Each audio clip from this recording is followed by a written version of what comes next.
Hello and welcome. If this is your first time visiting, a special welcome to you. We got a special feature today. We are doing a driving tour of Negril, Jamaica, particularly focusing on the West End. And this is a bit of a long video. It's about 40 minutes. And depending on where you're watching it, this will be in different parts or one long video. My name is Winthrop, by the way, and here on my channel, we really discuss all things Jamaica, but today, as I mentioned, we're going to be doing a bit of tour of Negril, and we're just going to flow with it. And see where this takes us. So we are starting this tour off on Norman Manley Boulevard, otherwise known as the Beach Road at Travelers Beach Resort, which is my family's hotel.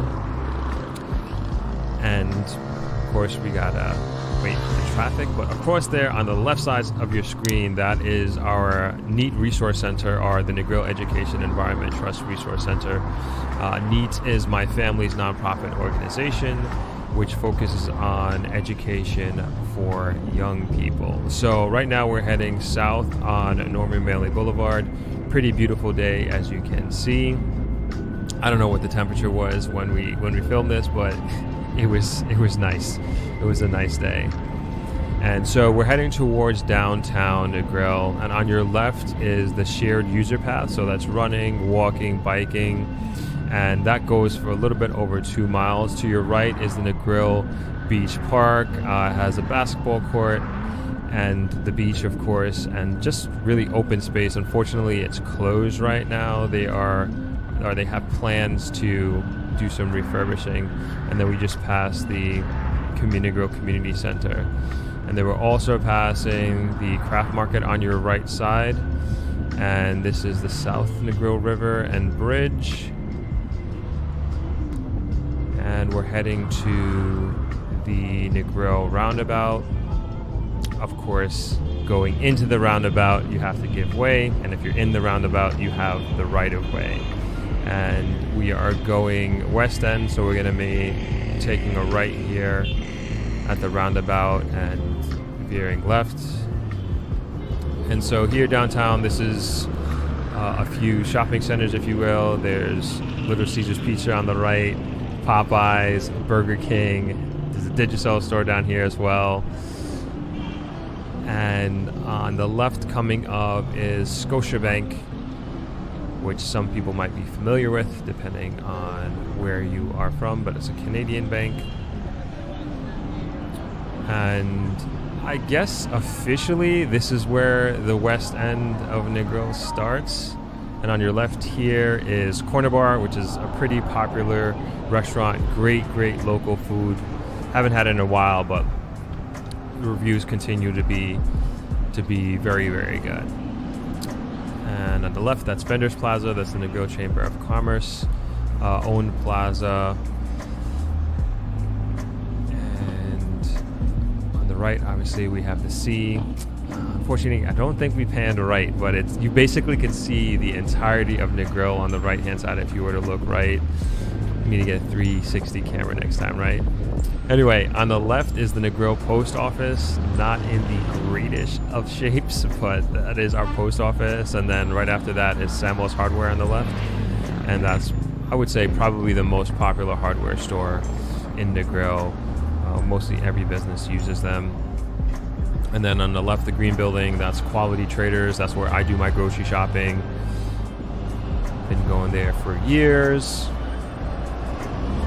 And then we're coming up on the, I guess what used to be the High-Low Value Master NCB Plaza, but NCB and High-Low moved.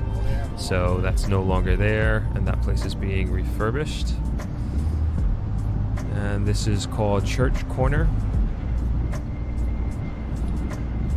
As we move through the West End.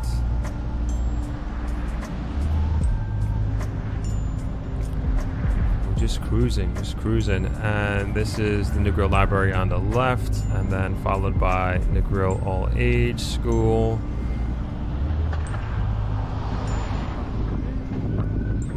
And then this is another hardware store on the left.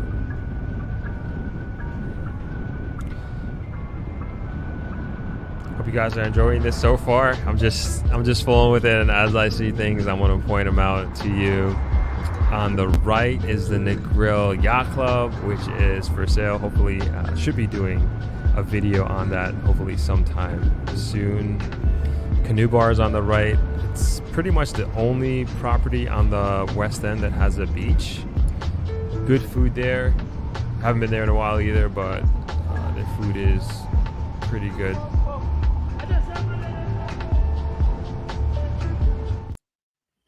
All right, we're going to go ahead and get started. Sorry if you haven't seen that already and I just cut you off, but I'm sure we will play it again sometime in the future. But I wanted to get the show started as we have lots to discuss today. Sorry, no beach view today. We are in what unfortunately is a cold and rainy New York right now. I thought I was going to see I was expecting some good weather, I should say. I brought some shorts and everything, but that's not the situation. Right now, it's looking like this week, I should say, it's going to get a little bit better. But welcome to you all. I hope everybody is having a great weekend so far. I know I am. It's good I haven't been back to New York since, I think, January, which is a long time for me. Haven't done any traveling, but here for a few days. And of course, we had to keep the live stream going no matter what. So apologies for the late notice and some almost no notice at all. But I definitely wanted to getting a stream this Sunday because there's a lot going on and a lot to talk about. As you may see from the title and the thumbnail, there's a lot happening in the tourism sector. A lot of great things, actually, really, really awesome things. And some of you have been sending me some content and some repost of particularly the Minister of Tourism's recent, I guess, speech address kind of thing. So I wanted to go over some highlights with that. But of course, please let me know where you're chiming in from, what city, what state, what country. Always love to hear that. And just to see where everybody's coming in from. So I will just quickly go through that. So Kingston 16 is chiming in from California. Good to see you. Thanks for chiming in. Byron, what's going on? Good afternoon to you. Zoe, what's going on? Thanks for chiming in. Thanks for being here. Chelsea, good to see you. Afternoon. And please listen to Tia J. Just hit the like button. Strong Island in the building. What's going on, Chris? And as I see you, Chris, this makes me want to remind everybody that our next Throppers think tank is next Saturday at 12 p.m. 12 p.m. Jamaica time. So 1 p.m. New York, where I am now, will be next week. So I'll make sure I put out a notice. I got to update these, but this is the postage. Ignore the date, please. It's going to be next Saturday, which is, what is that? The 11th. So Saturday the 11th, we'll be doing another Throppers think tank. We had a couple more people sign up last week, so looking forward to welcoming the new members of that Zoom meeting, a Zoom call, I would say. So for those who are unaware of what I'm talking about, basically this is a what would I say? Almost like a group consultation, if you will. And we talk about a variety of things, but it's a great way for you all to interact with me directly. This is great too, this medium on YouTube and with the comments and everything like that. But at least with the Zoom call, we can actually talk. We can look each other in the eye. If you want to turn on your camera, you don't have to. But I think it's a great way to get to know each other and then also address perhaps things that we won't necessarily address directly here on this forum, on these live streams that we do here together. But it should be fun. It's been great so far, and I'm really, really happy that I've been doing these the last few months, and I definitely want to continue to do so as long as we can. I don't see any reason why we would stop. I find it really valuable and fulfilling, and I think the people who are in the group also find it really valuable as well. It's a great cohort of individuals, and I think it's keeping it small, tight knit. I think it's great. All right, so thank you for that reminder with your presence, Chris. Give me an opportunity to to talk about that. What's going on, Justin? 25 months channel member. Appreciate you to the max. Thanks so much for your support. Lisa Marie, hi Throp and Throppers chiming in from Drizzly, Connecticut. I guess we're getting pretty much the same weather here in New York. Sophia Greaves says, another beautiful Sunday. Greetings, everyone. Nice to have you. Sophia, Jasmine, happy Sunday, Throp, and all loving the tour from Atlanta. Thank you. Sorry, I had to cut it short. Chelsea says, Throp, you need to get back to beautiful Negril. Tell me about it. Tell me about it.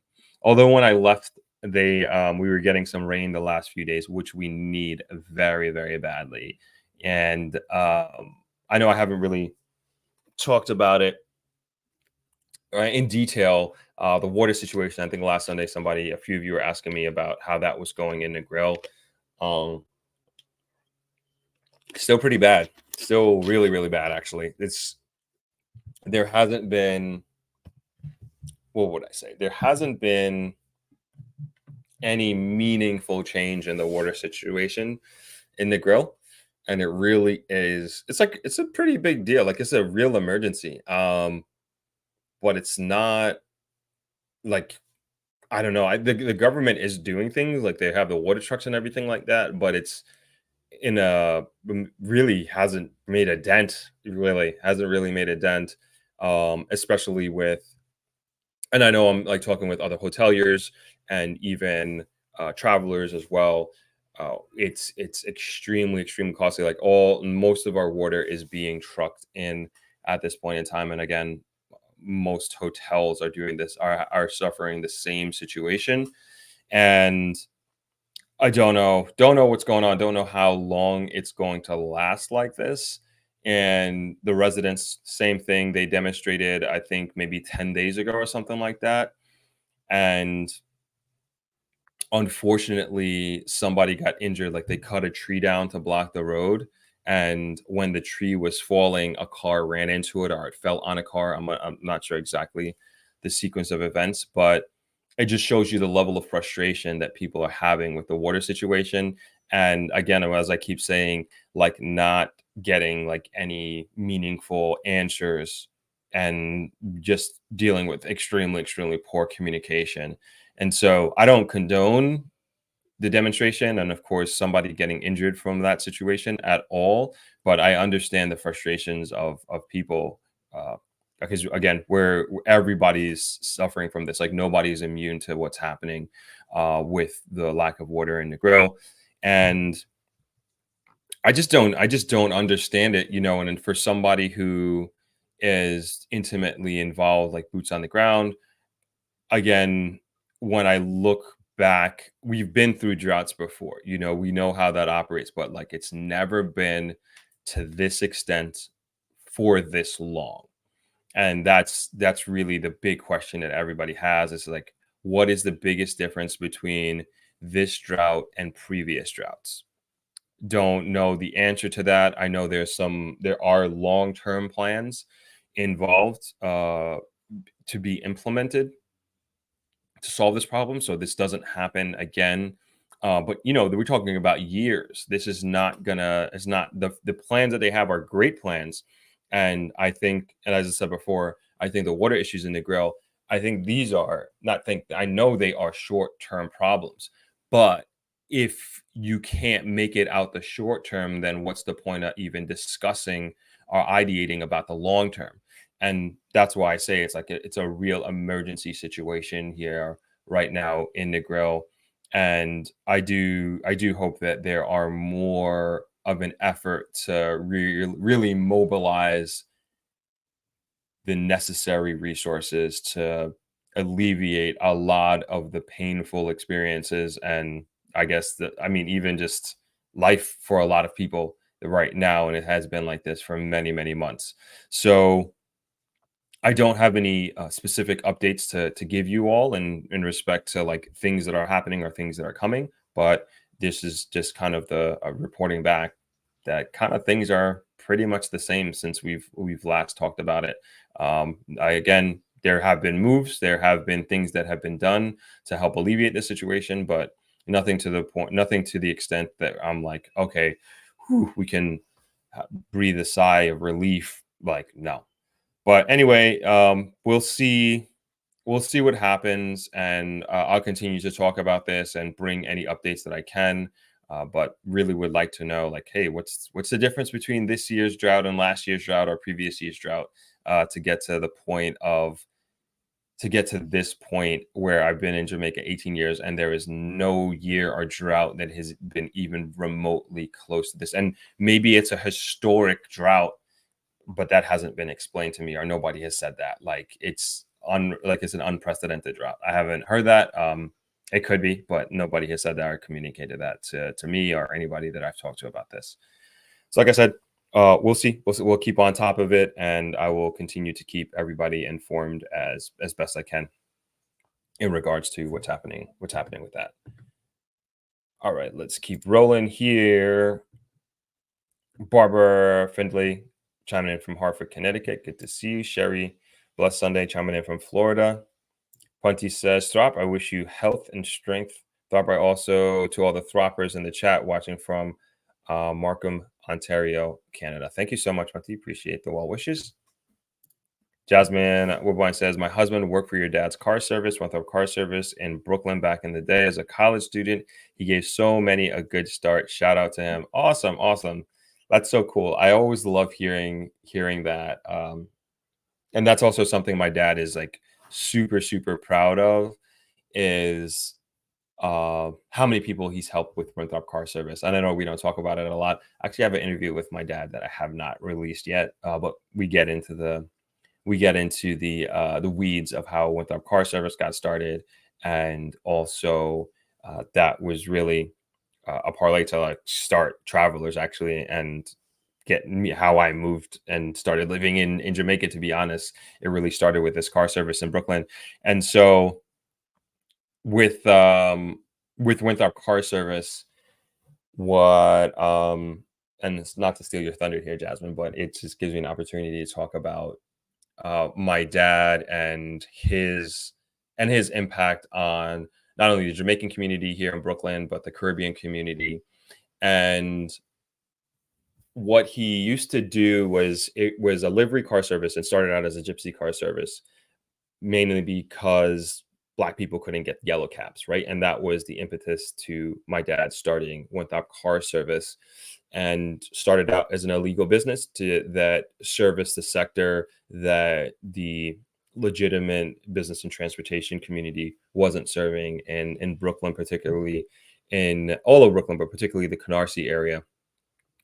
And so my dad started that, and how he so the way it worked is not like the yellow cab livery cabs. The actual driver owned the vehicle. And so what my dad would do, say if there were not only a Jamaican, it could be a Haitian, like so many Caribbean immigrants who needed a job and needed a job letter, my dad said he basically got like thousands of Caribbean immigrants, Caribbean Americans eventually to come through the system and to get this opportunity. And a lot of them went through Winthrop Car Service. So, every now and then I meet somebody like Jasmine who's tells a story like this, that went through college, went through medical school, went through law school through Winthrop Car Service, came to America because of Winthrop Car Service.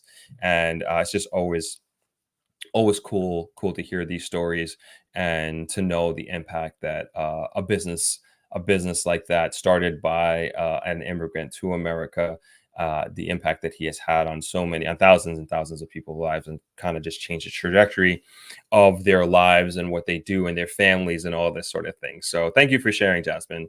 I appreciate that. That gave me an opportunity to talk a little bit about my dad, and also Winthrop Car Service, which was not named after me. It's kind of the opposite, but we won't get into that. All right, Carlene, good afternoon. Ficus, what's going on, man? Good to see you chiming in from London. Appreciate you. Simone, what's going on? Chiming in from Atlanta. Punty says, that's a shame about the water. Even after this long, we should not continue to accept this incompetency in Jamaica. It's been happening too long. I agree. It's beyond frustrating. It's beyond frustrating. And there is I wouldn't say there's no end in sight, but there's we're not getting a lot of information to give us confidence that this is going to come to a close at some point soon, yada yada yada. So we need to continue to talk about it and bring it to the forefront.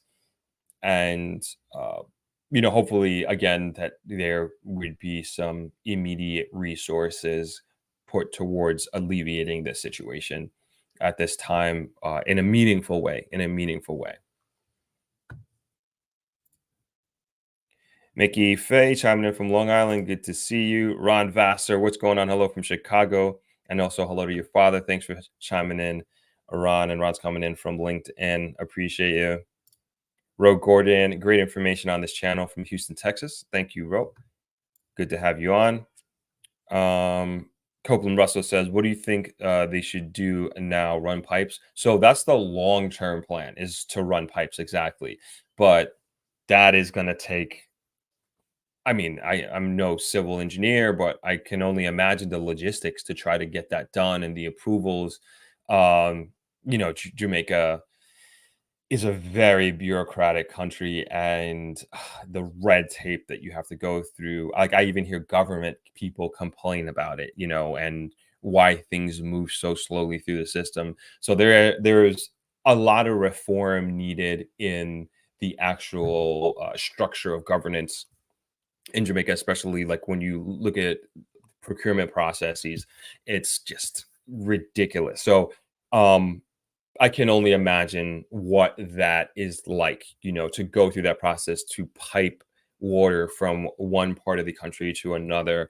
And it could just be from, down the road and down the block. It's still a extremely red tape filled bureaucratic process that they'd have to go through. So eventually, yes, I believe they're going, that's not believe, that is what they're going to do.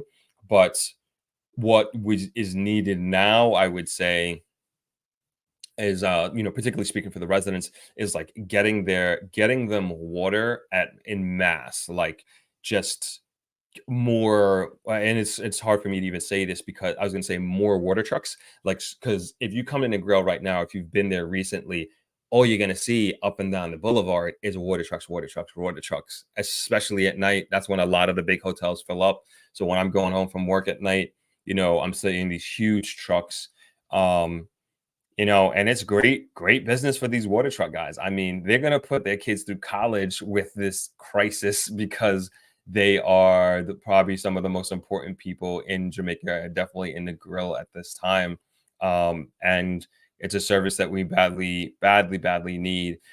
So I guess what I'm trying to say is, like, I think we need more water trucks, particularly for the residents. And I would even say, it has to, I mean, it should be free at this point. It should be free, or at least at a discount that is just, pennies on a dollar kind of thing. But something, I would say, very drastic needs to be done. And it's just like hard to think about. Like, it's just almost like completely being ignored for just like an extended period of time, and we as a community are just going through extreme measures of talking about it on platforms of this nature. It's been on the news a few times, which is much appreciated, but then it gets to a point where demonstrations are ensued, and those demonstrations unfortunately get people hurt and sometimes even killed. And although that may not be the intent of these demonstrations, is really to bring attention to the crazy situation that's happening, but nonetheless there are unfortunate casualties that take place, and I would like that these things be avoided, and I think having like open communication, open dialogue can really, really go a long way. And I'm a proponent of, like, hey, if we ain't got it, or we don't know the answer, we don't know what's happening, I don't let us know, let us prepare accordingly. But this, like, not knowing where the end is, and not like having a semblance of an understanding, like, are we going to be here till August? Are we going to be here till 2026? Are we going to be here till next week, like, dealing with this situation? We have no idea. Nobody has told us. Nobody has told the community. Nobody has given us even a semblance of an idea of a timeline as to how long this will happen, or go for, or at least explain the problem in a way that is like, I get it. I see and understand why we're here. And we talked last time about like these, I wouldn't even call them wild conspiracy theories, but we can call them conspiracy theories at this point in time as to why this is happening. And that's what's happened when there's a vacuum of information and there is not an understanding of exactly what is going on. People start to make up stories. I mean, or they'll take like a something that they heard and it snowballs into something that could possibly be completely untrue. And I don't want to. I think somebody mentioned a few last week, but I don't want to without evidence. I don't want to further rumors or conspiracies at this point in time. I'd rather wait to have like a better understanding and hopefully more information as to why this is happening. So yeah, a good suggestion, Copeland. Good thinking, but it's that's long term thinking at this point, and we need like immediate action. Justin D says, just need to find the water table and pump out your own water.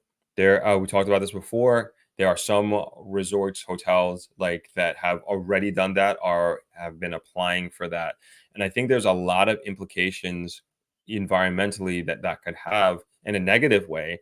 Like if I don't, I just it doesn't sound like a good idea long term. And I don't understand these things, but digging a hole down to the aquifers and like pumping it out so you can supply a hotel or a community.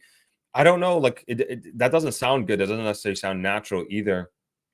Like how can you do how long can you do that for? Like is that like continuously replenished? I have no idea, but is that a better idea than doing what Copeland said is like taking it from one resource or one source in the country and pumping it to another? I don't know, but definitely something that I think should be considered. And not only is it being considered, people are actually doing it and hotels and companies are actually doing it, but also getting an understanding of feasibility, environmental impact feasibility study on understanding like what that the effect it could have long term on the environment and kind of look further upstream and what would a future look like where every hotel or every property in Negril has access to these water tables or these aquifers below us, and how would that affect the environment? Like, are we like slowly destroying ourselves or slowly destroying the Negril ecosystem? I have no idea. Happy Sunday, Shana. Good to see you, Shana. And she says, remember to hit the like button when you enter. Yes, goes a long way. Thank you, Shanna. Appreciate it. Carrie says, hey, Thrive joining from Southern Maryland. Good to have you. Anne Marie Stanford says, hello from Birmingham, Alabama. I've never been down there. Gotta check that out at some point. Got to be part of a like-minded community. Well, nice to have you on. Glad to have you. Carrie says, recently decided to look at modular prefab homes in MD and noticed a lot of them came with rainwater collection systems and thought of looking at this tech. Yeah, I think that would do really, really well in you talking about possibly doing it in Grill. I think that would do phenomenally well anywhere in Jamaica. And I think that's also part of the solution as well as we go through this drought, this unprecedented drought, historic drought at this point, or at least if the drought itself isn't historic, the lack of access to continuous water is unprecedented and historic for Negril. No question, no doubt about it. That is a fact. So yes, having like some sort of catchment system for rainwater, I think that would go a long way. Mosaic, what's going on? And giving us a reminder. Thank you, Shana, for a reminder to hit the like button. Punty says, Throp, pure love to your dad, Throp. There are many men I saw growing up like your dad, and out of my family that have done this for people, and it's really touching and inspiring. Thank you so much. Shirtsy says, just remember that thousands of people go to prison every year for conspiracy. It is a legal term, not hocus pocus. There you go. That's why I am. Well, I wouldn't put out information that I don't have confidence or know that is factual or true. Well gone, Phil. Good to see you. Thanks for joining. LB says, "Hey, Throp, greetings from Austin, Texas. Good to see you." Damian Henry, much blessings, bro. Connecticut in the house. Love what you do, bro. Thank you. Appreciate it. Char Tree House. Greetings to you, Throp, and Sunday Throppers. I like that. Happy Cinco de Mayo. That's right. Happy Cinco de Mayo. Kay White, happy Sunday to you as well. And what's going on? Thanks for joining. All right. Got everybody's greeting in. I love it. Nice to have you all. Nice to have you all. Always appreciate hanging out with you all on these Sundays. I don't like missing them, and it's just part of my lifestyle at this point in time. Part of what I do on the weekends. Hey, Corey, what's up, man? Logging in from West Palm Beach this time. Okay, traveling, moving man over there. All right, let's get into the first article. And as the title of this live stream states, we're talking about tourism, and tourism in Jamaica is doing phenomenally well.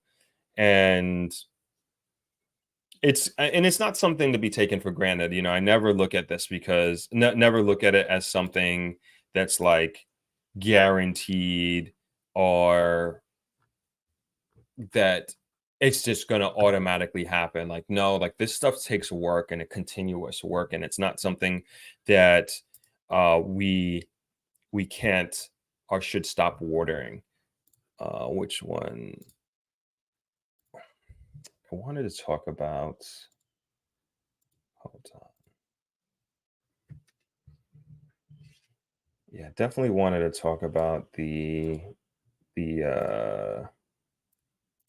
we talked about it a little bit before, but about the new arrival destinations, like particularly the Latin American sector. But maybe we'll get to it in one of these articles. But let's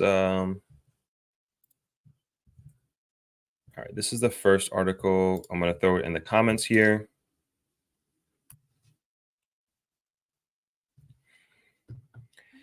And this one reads, let's see if we can post it. Oops, let me share my screen.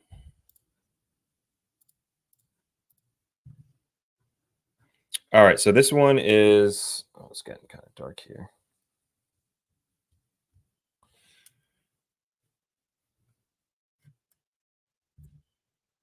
Title of this article: Jamaica's land and sea tourism growth boosts projections.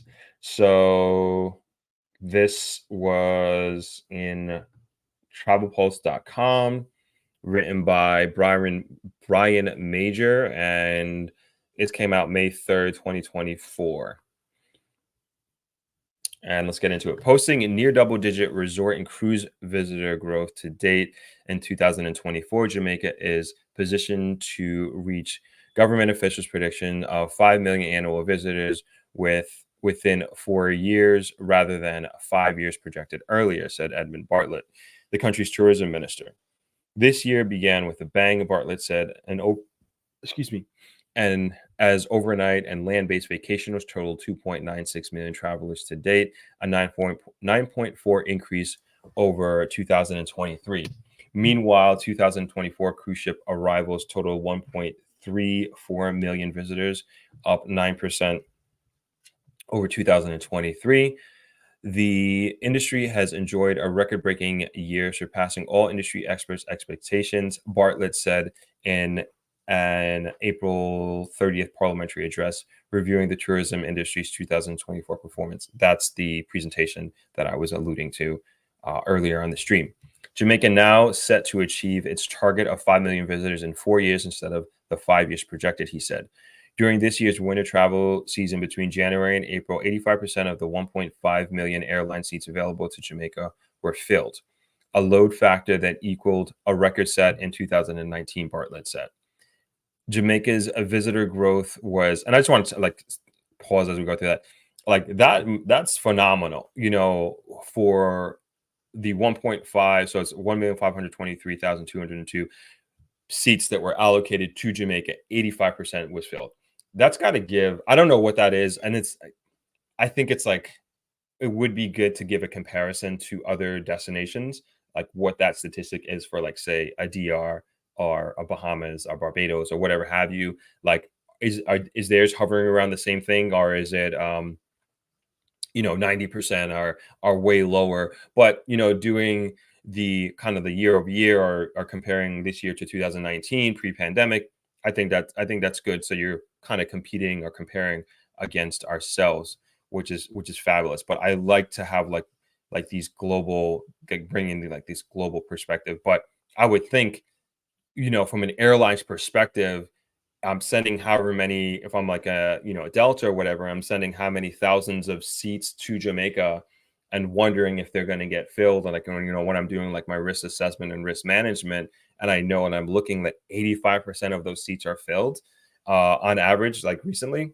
hey, maybe we can get some more flights. Or maybe if I'm an airline that is not going to Jamaica at this point in time, perhaps I'm like, man, 85%.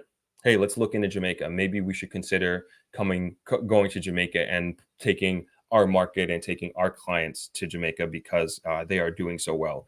And I'll get into this as we go through this, but like when you like, not only are we doing so well in tourism, which is fantastic. But when you're looking at the trend lines, and when you're like, this article is saying, when you're talking about the projections of reaching that 5 million number, and we're going to beat that by an entire year, like that's fabulous. That's phenomenal. That's really, really amazing. And the momentum is continuing to build and continuing to drive in this direction. And I've said this many times before, when we think about Jamaica, and when we look at Jamaica, and we look at the things that are happening, it's not the good things that are happening. It's not just one sector where positive things and forward movement is happening. It's like across multiple major industries that we can see how well not only we're doing now, but like when you look at the forecasting and when you look at the projecting, which we're going to get into some more projections specifically on the investment side in tourism, it's a phenomenal thing. It's a great thing. And I think it's something that we all as Jamaicans should be proud of. And then also, as potential investors looking in, something to take into high consideration when you're doing your assessments of like, hey, do we go into Jamaica? In what form do we come into Jamaica? And this is just, I think, great news to hear and read about. Anyway, let's continue. Jamaica's visitor growth was driven by airline capacity increases from the United States, the country's largest source market, Bartlett added. The U.S. maintained a majority stake in the overall market with a 74% share of total arrivals, outperforming 2022 by 16 percentage points, he said. Meanwhile, Canada experienced a remarkable growth of 38.6% over 2023. That's pretty awesome. New resorts. Jamaica's resort base is expanding to accommodate its tourism growth, Bartlett said. The country will add 2,000 new hotel rooms this year, including the 753-room Riu Palace Quarrel, scheduled to open May 4th in Trelawney, in Trelawney District. Construction starting dates and development plans are expected to be announced shortly for thousands more resort rooms, he added. These include Grand Palladium's 1,000-room expansion in Hanover, the building of a 1,000-room Viva Wyndham's property north of Negril. So that's the one I was talking about that I couldn't. So this is the first time I'm like reading the article. Like I knew I might have mentioned Wyndham, but like I knew this was coming. But I just didn't have confirmation to be able like to talk about it. So we're going to get into that. So 1,000-room Aviva Wyndham's property north of Negril, a new 700-room Secrets Resort, and the construction of 1,100-room Hard Rock Hotels resort in Montego Bay. Additionally, Baja Principe is undertaking a multifaceted expansion project to include villas, condos, hotel rooms, a PGA certified golf course. What? I don't know about that. A fishing village and housing for tourism workers in St. Anne Parish, said Bartlett, who's projecting the country will add 20,000 new resort rooms within 10 to 15 years. 20,000? Seems like excessive, a lot. Okay, so all right, so let's talk about, we're going to get into the next article. The thing I want to bring up is like, let's bring up this map.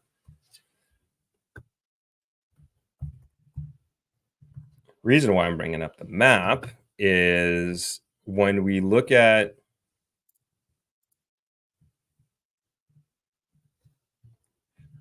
let me share it with you here. Okay. All right. So everybody knows where we are. This is Jamaica, land we love. And we are all the way here on the west in Negril. And for perspective, this is the 7 miles of white sand beach right here. This is the roundabout, and then the west end here. And what I want to bring your attention to is all the happenings that are happening within a 15-minute drive of Negril, north of Negril, excuse me. So essentially, this is where people consider the end of Negril. This is the Salt Creek Bridge right here, and then this is the Negril sign, which I think you all are familiar with. Yep, you see that, and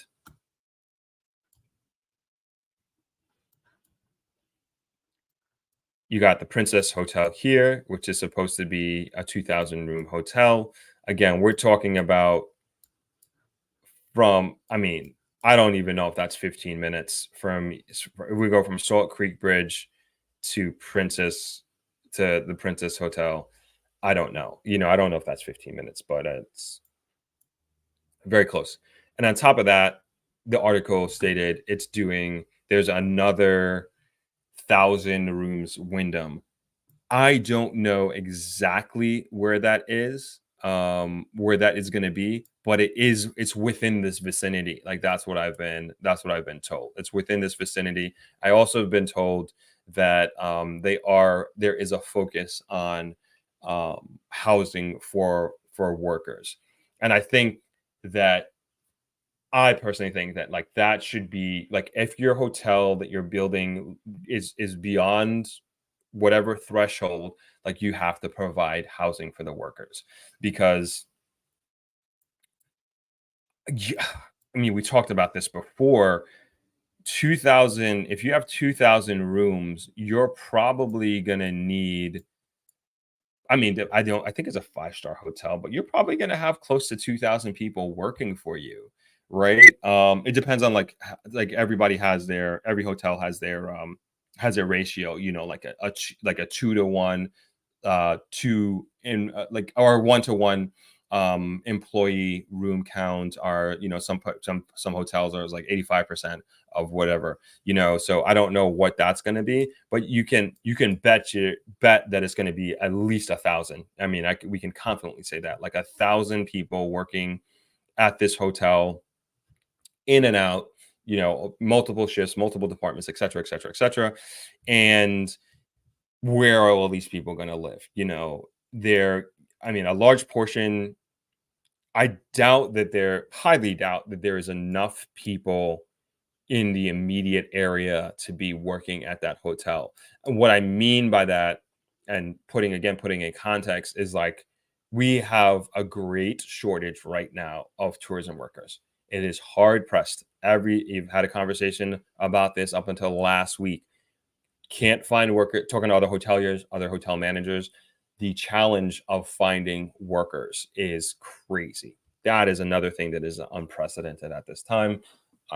You'd be, show me a hotelier or a manager. I hear it's throughout Jamaica, but I can speak confidently in Negril. Like, but show me a manager that's like, oh yeah, workers are falling off our shoulders here. We're turning people away. It's not like that at all these days, at all. So where these folks are getting, and I'm sure they're already doing their recruiting in mass. Actually, I know they are, because you're not going to start recruiting when you're cutting the ribbon, right? You're going to have that ready, and you're ready to welcome guests from all over the world. And so they obviously need places to live. And then, throw in another 1,000 room, then, this is 2,000 rooms, right? And like throwing another 1,000 rooms with Wyndham. And this is like, where are all these workers coming from? And like when I say coming from, like not only in terms of like finding the actual workers and to fill those jobs, but also like physically, logistically, where are they coming from other parts of the island? And so it's interesting. It's just such an interesting time for Jamaica and for the tourism sector in particular, because there's just like so many things that are happening, and I keep using this term of cart before the horse, and I feel like we're like that in so many situations. Like, we're doing so well and bringing all these people in, getting these new markets, getting these foreign direct investors to come in, set up shop, put up these beautiful hotels, all this money coming into Jamaica. And like, one of the first things I think of is like the road, right? And I think of the highway. I think of the logistics of getting from the airport. I mean, like, if you've been, like, it used to be like the airport drive from the airport to Negril was like hour and 15 minutes. Then it moved to an hour and a half. Like, it's 2 hours now. Like, you don't plan on going to the airport. Like, it's 2 hours. That's what you should plan for at this time. And it's 2 hours, not because like anything changed with the road. It's the traffic, the amount of cars on the road. I mean, and forget about it if you're going through any type of rush hour where it's in the, you'll probably usually get caught coming off the plane, and depending on the time of your flight. But if you're heading this way, if you're heading to Negril, forget about it. You know, that ride could easily be 3 hours. I'm sure some of you, many of you have experienced it. I know I have. So I again say you have like a hotel that's fully booked. That's,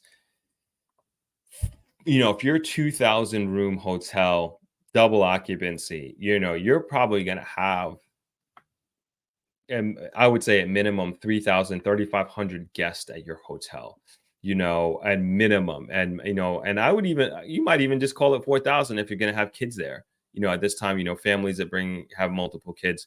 And so conservatively, let's call it 3,500 people, right? And even with that 3,500 people that you have there, they are all, you have the in and out of different people leaving the hotel that are on this road, going to the airport, going to and from, that's hundreds of vehicles at minimum that are going in and out of this hotel already on a daily basis. And then you also have your workers, like that's probably 1,000, minimum, like in and out, going to and from. And then you have the people who are staying there that are probably going to be going on excursions. That's probably a few hundred people a day that are going to different excursions, going to Rick Cafe, going to Dolphins Cove, going to Duns River Falls, all of these, the Mystic Mountain, all of these different places, beautiful places around the country, around the island. That is a lot more traffic on the road and in this area in particular. And so these are the things I think of when I say cart before the horse. I'm just like, man. And then we're going to add another 1,000 rooms. So it's good. I'm not saying this is a bad thing, that like having these investments coming and having these hotels. Like, I'm not saying that at all.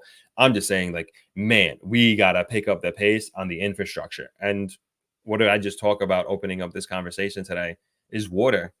It's just like, we have, however many rooms are in Negril already. I mean, and this is all coming from the same source, mind you. Like, we're all on the same line here. And so, yeah, what's going to happen? So we just, things are moving. I would just hope that things are going to move faster, especially with the water situation.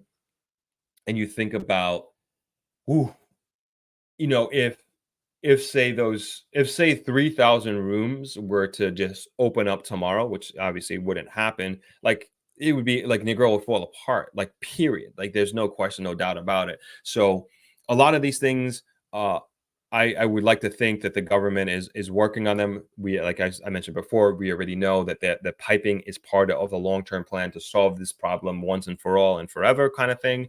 But like, how do we get at the short term? Are all, and then even thinking about further growth. The Minister of Tourism says 20,000 rooms in 10 to 15 years. That's a ridiculous increase. I don't know what that is as a percentage increase, but that 20,000 rooms is 20,000 rooms. That is a ridiculous increase. That's going to have a ridiculous impact on the ecosystem, on the infrastructure.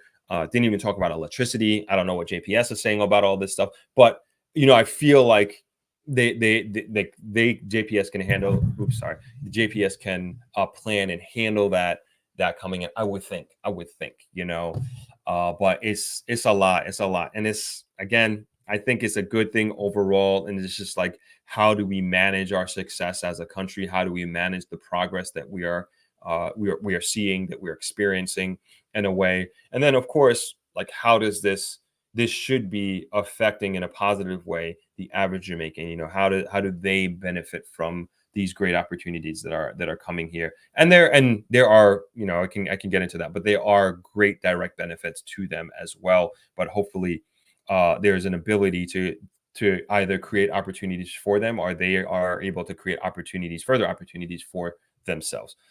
Okay, let's get into the comments real quick. Ms. Cole is chiming in from rainy Connecticut. Welcome to the club. I'm here in New York with you. Punty says, didn't know you played golf, Drop. Yes, I do. Love it. Haven't played in over a year. Has it been a year? Yeah, it's been over a year since I played. I wish I could get out there more often. And we have a great golf course in Negril Hills golf course. And it's, for those that play golf, it's a great, I find it to be, especially like if you live in Negril, it's such a hilly, challenging course that you do so well when you go. If you play Negril a lot, you'll do so well when you go to other courses around the country. But that's awesome that Jamaica is getting a PGA certified golf course. That's phenomenal. I think that's going to do wonders for the country. Darnell, what's up, man? Thank you so much, as usual, for your donations. I very much appreciate it. Darnell says, Throp, happy Sunday. First, JA is dangerous. Now there's a water shortage while tourism is at an all-time high. Interesting. Also, Throp, do you feel any FOMO in JA with all this investing coming? Good question. Good question. But let me address your first comments. I find that extremely interesting, of like, and I continue to say this, it's just like this. uh, it's almost like this polarizing view you start to develop of like a simultaneous polarization, right? Because you have aspects of Jamaica that are doing so well, like extremely well, and then like we'll stick with tourism, like all this great investment is coming down the line. Like you see it, like when we look at projections, when we look at forecasting, you see like these great things and investments coming into Jamaica, particularly in the tourism sector. And at the same time, it's not like we're saying like, oh, these wonderful things are coming. We're in the moment, we're having historical tourism numbers happen to us right now as we sit here together on this Sunday afternoon chatting. Great things are happening in the moment and in life right now, right? And like this is wonderful. But at the same time, on the other side of that coin, there's no water in the grill. Like, yeah, like it's so interesting. There's no water in the grill. And you're like, how could this be? How could this be possible? And like, I don't understand. Yeah. And then on top of that, like you're saying, we're put at a level 4 travel advisory from the US government. Like, what are you talking about? What are we what are we really talking about here? And this makes me want to bring up uh we talked about this probably like a month ago. If you all haven't seen, let me bring it up. Jamaica with Irie's video on the level 4, like it's a must watch. It is a must watch. I'm gonna put it in there. So I need to share it on my community page, as a matter of fact, which I will. So please, if you haven't watched it, your blood is gonna boil. I'm warning you right now. If you haven't seen it already, your blood is definitely going to boil, because she really does make these guys look like, whoever did this makes them look like complete fools. And it's just facts. It's like stuff you just can't argue with, and it's just nonsensical for us to be categorized in this way. and she does a masterful job in explaining and breaking down why let's travel advisory is it's not only silly, it just doesn't make any sense. And she makes a lot of great arguments and brings a lot of facts to the table as to why that is. So please, again, I encourage you. I'm going to post this on my community page after this. I encourage you to go check it out, go watch it. It's must see TV, honestly. So yeah, interesting. Great point, Darnell, and kind of bringing all this together.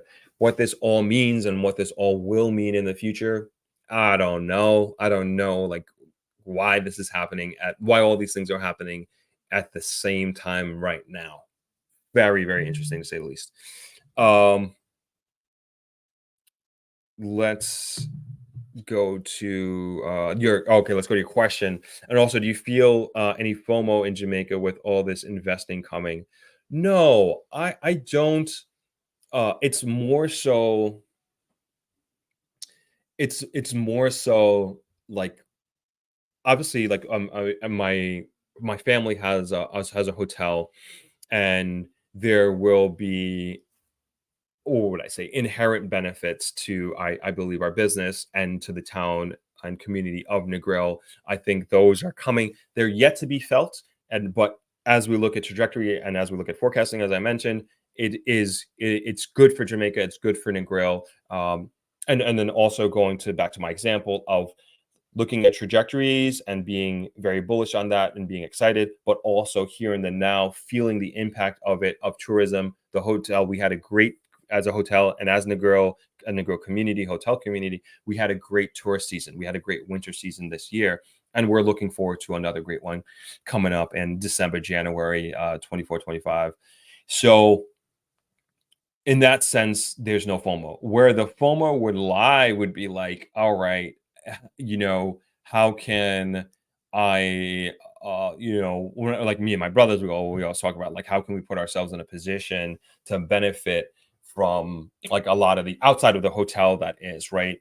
And like one of them we always talk about is like, it's like really housing. And like, we understand the grill is in a great housing deficit for, I mean, the length and breadth of the market, talking about from affordable housing all the way up to luxury accommodations, housing accommodations, that is.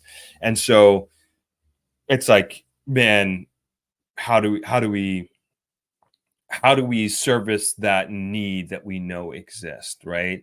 And can't really do it right now. We've kind of got too many things going on. But what I can do at this point in time is like tell y'all about it, and say like, hey, these great things are happening. These are some great opportunities that you might want to consider looking into.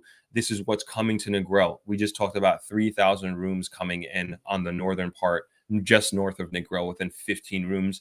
And that's probably happening within 5 years. While the Princess Hotel is imminent, we're talking about a matter of months. But the Wyndham, I'm not sure what the timeline is like for that. But, my guess would be 5 years for those 3,000 rooms to come on fully on board. Again, we don't have enough housing already in Negril.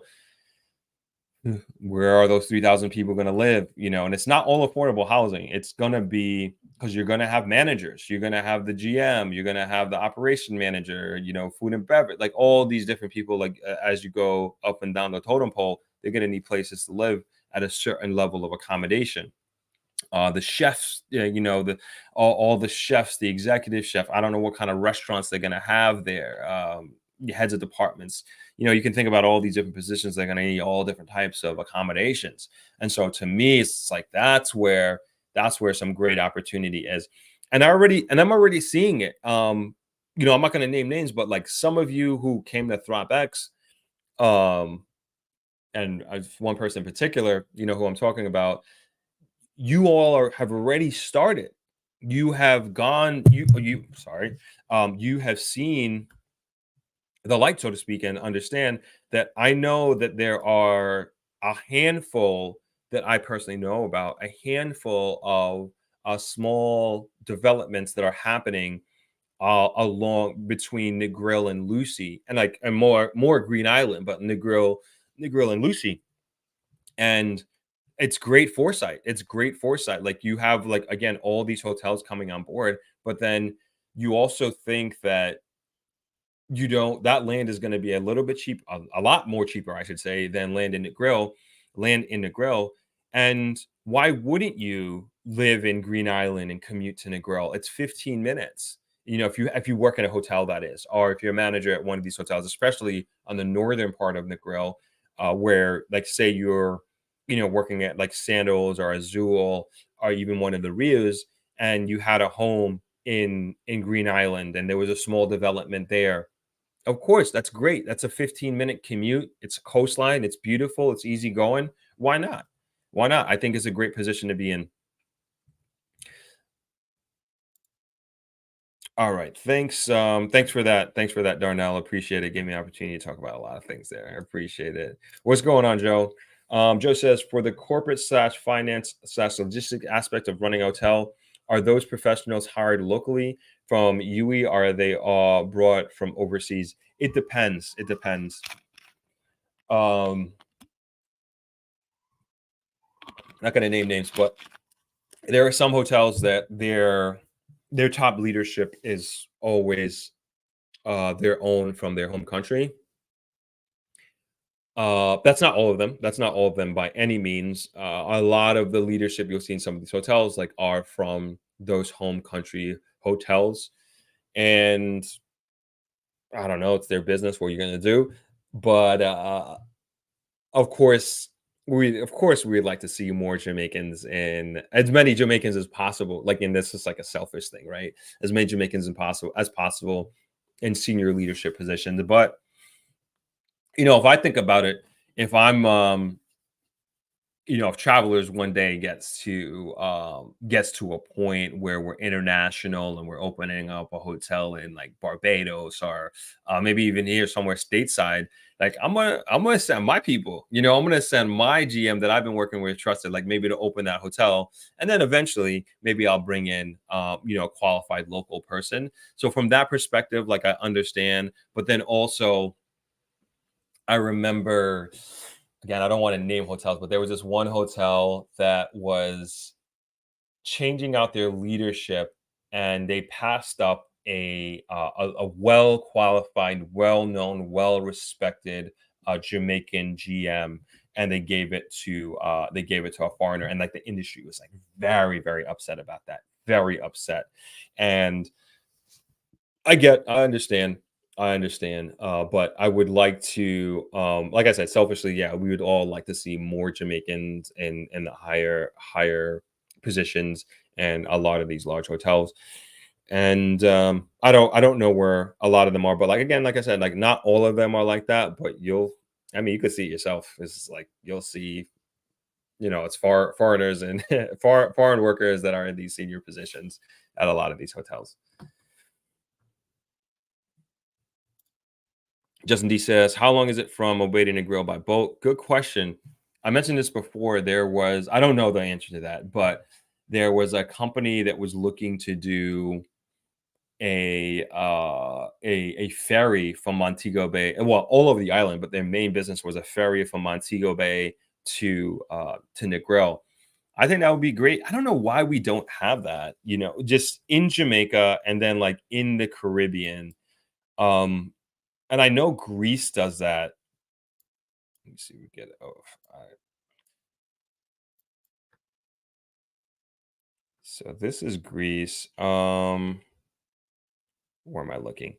Like, so they have all these islands. I don't know how far apart they are, but a big part of their culture and their transportation culture is ferries. And I remember like I was there a couple of times, and yeah, ferry was very much part of again their lifestyle and how they got around there. And I'm just saying regionally, I don't know how long this stuff would how long it would take. Let me see what's around here. I mean, I guess the closest is like Cuba. Got Cayman. I guess Cayman Islands would be like you could probably ferry back and forth. Cuba is probably the closest. Maybe from the west eastern tip here, you can go to Haiti, DR. Yeah, I don't know. I think it's a good idea. It seems like it. Other countries are doing it. Logistically, what that means, I'm not. How that would work, I'm not sure. But it sounds like a good idea. Shanna says, "I see the map is making a comeback." That's right. We haven't seen it. We haven't brought up a map in a long time. Long time. But good idea, Justin. Good idea, Justin. Good thinking. Conrick Watson says Frontier recently started direct flights from Denver, which is the second largest airport in the world. So hopefully other airlines start long direct flights to the island. That's amazing. That's awesome. Is it Frontier? My brother has become a frequent flyer of that airline. I think it's great for the region. Another airline that I think is great is man, we talked about it before. Is it Air? Is it Arajet? Yeah, Arajet. So we talked about them before. Let's see here. So I'm not even like, promoting them or nothing like that. But oh shoot, no, that's not what I want to do.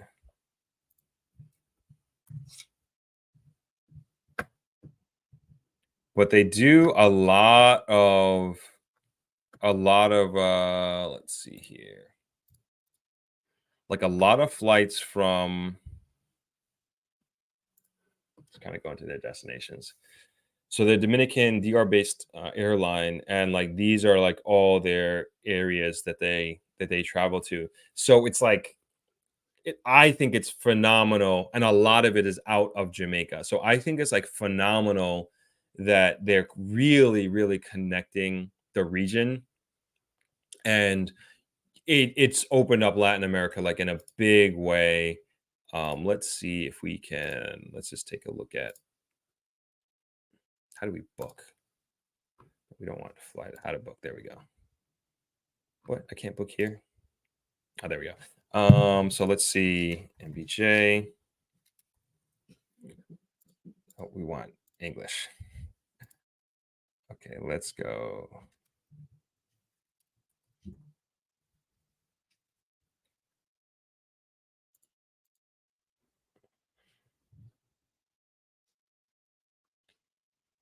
Where is Montego Bay? Oh, maybe it's just Kingston. Okay, maybe it's just Kingston. But anyway, like you get yeah, I guess it is just Kingston. Just trying to look for Montego Bay here. It's not on there.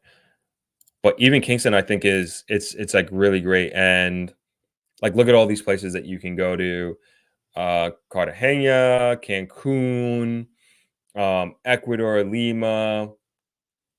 And I'm sure you could go there. I think Copa you can get to a lot of these places as well. You can go to Sao Paulo.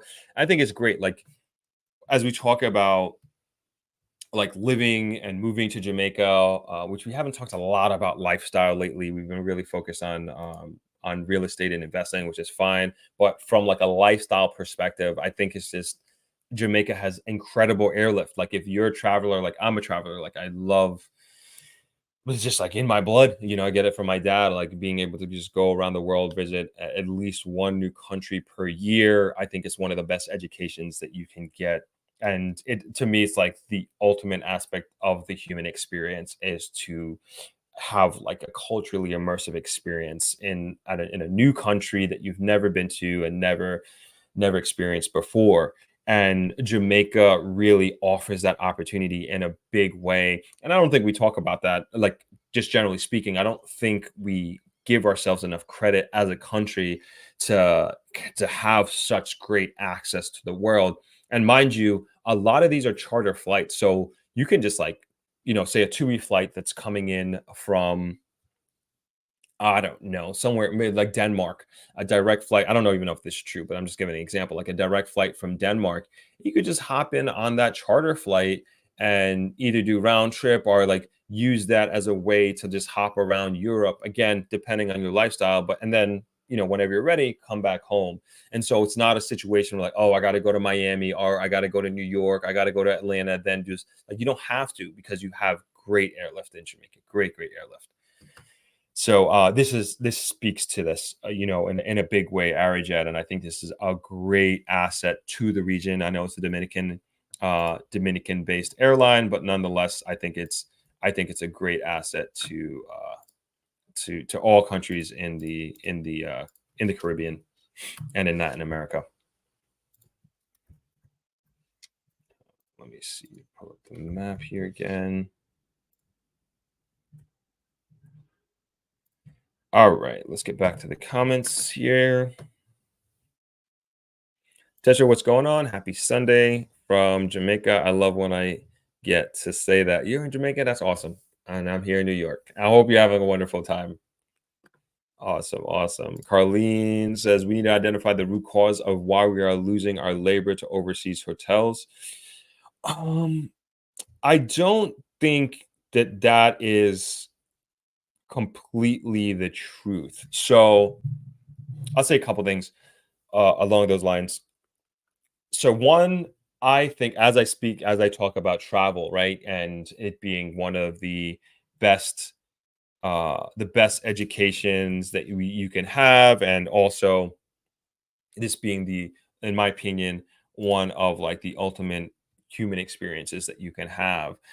I think working at overseas hotels are uh it really, when we talk about giving Jamaicans an opportunity and to really grow, to expand their horizons, going on these farm programs really gives them that opportunity. Is like these working in different environments in different countries from around the world. Hold on one second. I'm just trying to share this real quick. And so we have a few of our workers that will go away for months at a time, either on a cruise ship, or some of them go to the same hotel every year all over the United States. And I think it's a great, great, wonderful opportunity for them to, one, experience travel; two, experience a different culture; three, experience a different work culture and in work environment. And what I find is that, or what we have found over the years, because this is something that my dad has always done since Travelers started. Like, he's never been a person that says like, oh, you can't go overseas, or no, I need you to work.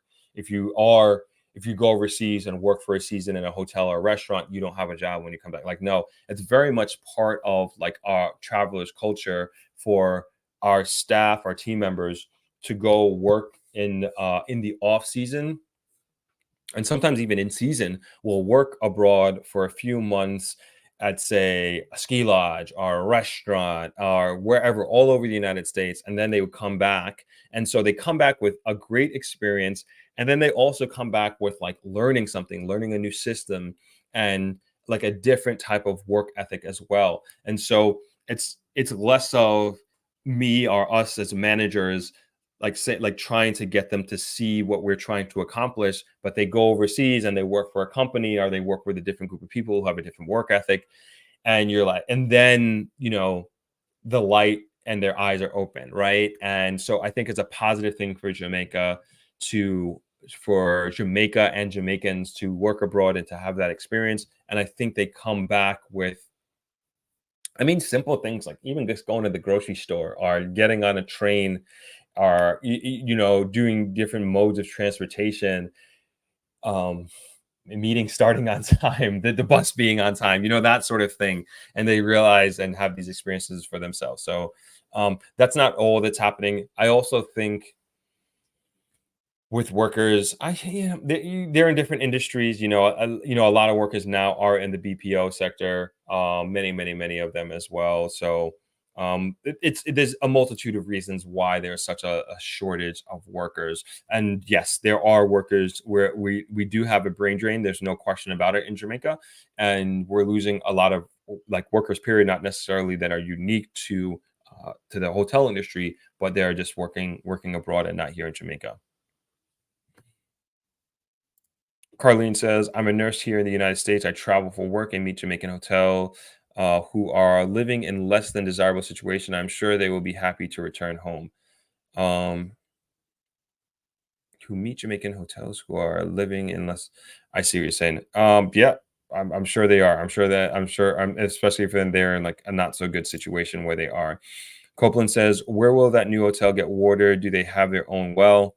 I don't know. Good question. But like I said, they're on the same line that we're on right now. So who knows? U1 says, I bet the hotels will use solar and water ferry to get around the energy and traffic issues. They will probably create a water plan for their own use. Perhaps, well, with the traffic issues, I would we talk a lot about the hotel sorry the hotels, the highways that are coming on board. So I think a lot of that will be solved again long term. We're looking excellent. We're looking great. We're looking phenomenal. But like short term, it's it's like these like as I was saying with the I was gonna say problem, but I guess yeah, it is problems with the issues that we're having with these logistics as we look at the traffic situation. Even now, it's just like it's 2 hours to Montego Bay. How many hours is it going to be when the princess comes on board? I mean, it's not going to decrease, that's for sure. It's not going to decrease. There's nothing to indicate or show that you're because the princess hotel is there or the Wyndham hotel is coming on board, you're going to get to Montego Bay faster.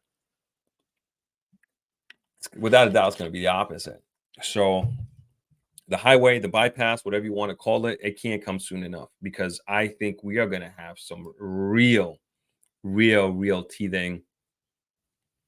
We're going to go through a real teething process, and it's going to happen in a couple of months. I'm telling you. I even know, and we talked about this before. Some drivers are starting to go the opposite way, and so you're no longer taking the north coast. You're actually cutting through the middle of the country. Let's see, how do they do it? I'm trying to think. Well, let me do it backwards. Hold on. I could do it backwards. So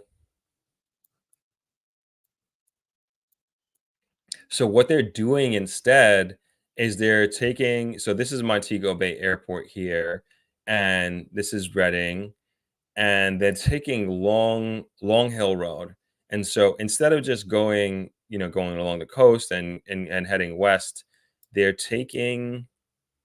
Let's see if I can find it. So you'll make a left here as you're coming out Long Hill Road. So this is the Pinnacle, which we did the video on here on the right. And so they're taking Long Hill Road and they're going through the country here, Ferris Crossing. Yep. And then you're coming out going through Sav and then Little London here, New Hope, and through here. Oh, yeah, sorry, here, Negril Hills Golf Club. So the opposite way. So they're saying some of them. And when I say they, the drivers, that at times that is faster and that is better because the road they've improved that road a lot more. So interesting that that's the way things are going, right? Very, very interesting. But I think what's going to happen is you're going to have this split. You're going to have this split, and I don't know how you make that decision whether you go north or whether you go south to cut through the middle of the country.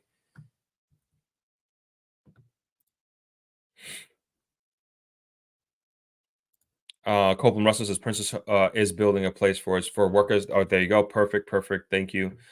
Good to know that that's happening, and hope I would assume that they are. I wonder where that place is because I would assume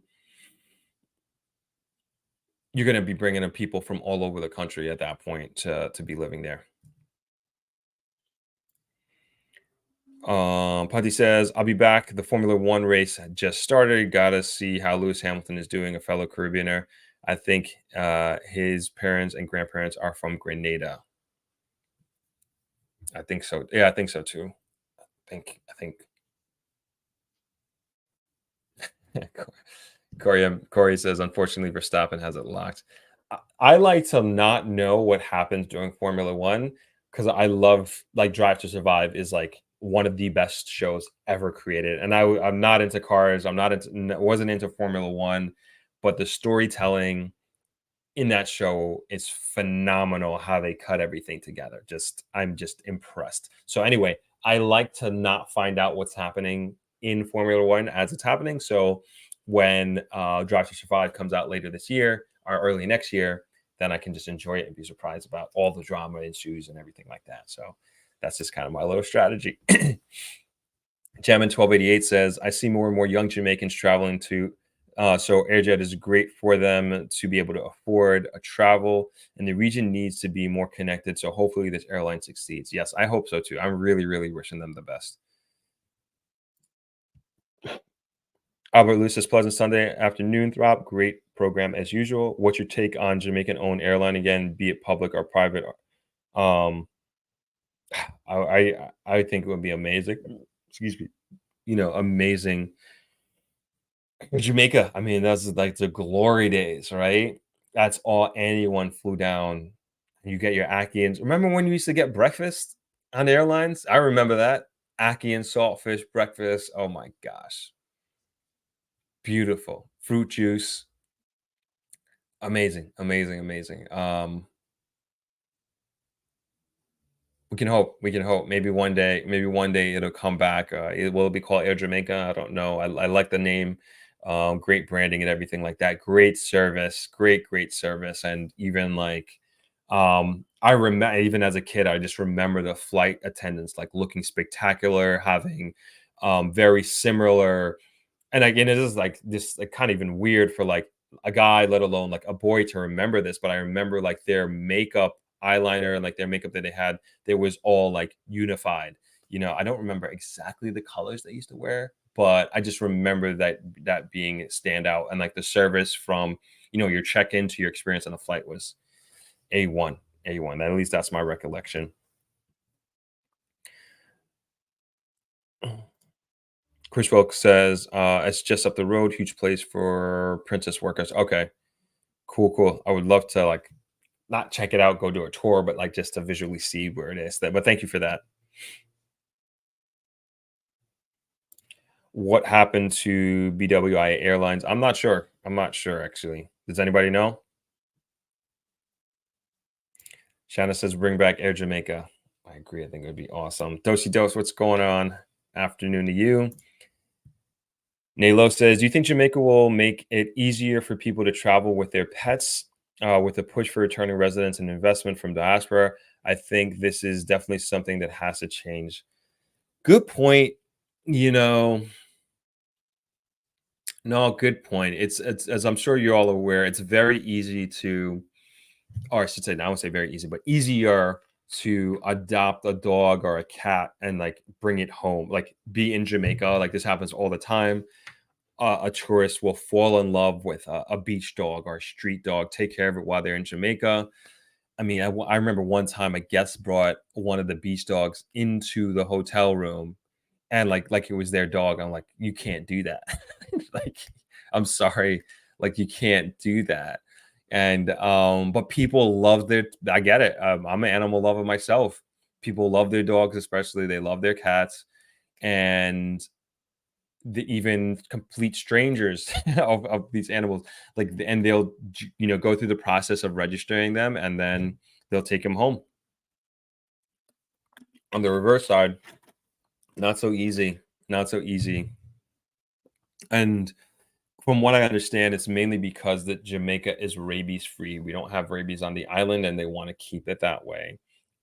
It's not impossible, from what I understand. It's not impossible to bring your like dog, let's say, but it is a process. It's quite the process. So you're right. I think that might be deterring some people from moving here, because like nobody's gonna leave there. It's like a family member that's been in their family for 10 years or whatever, even 3 years. Nobody's just gonna like, oh, gonna move to Jamaica and forget about you. So I hope that changes. That's a good point.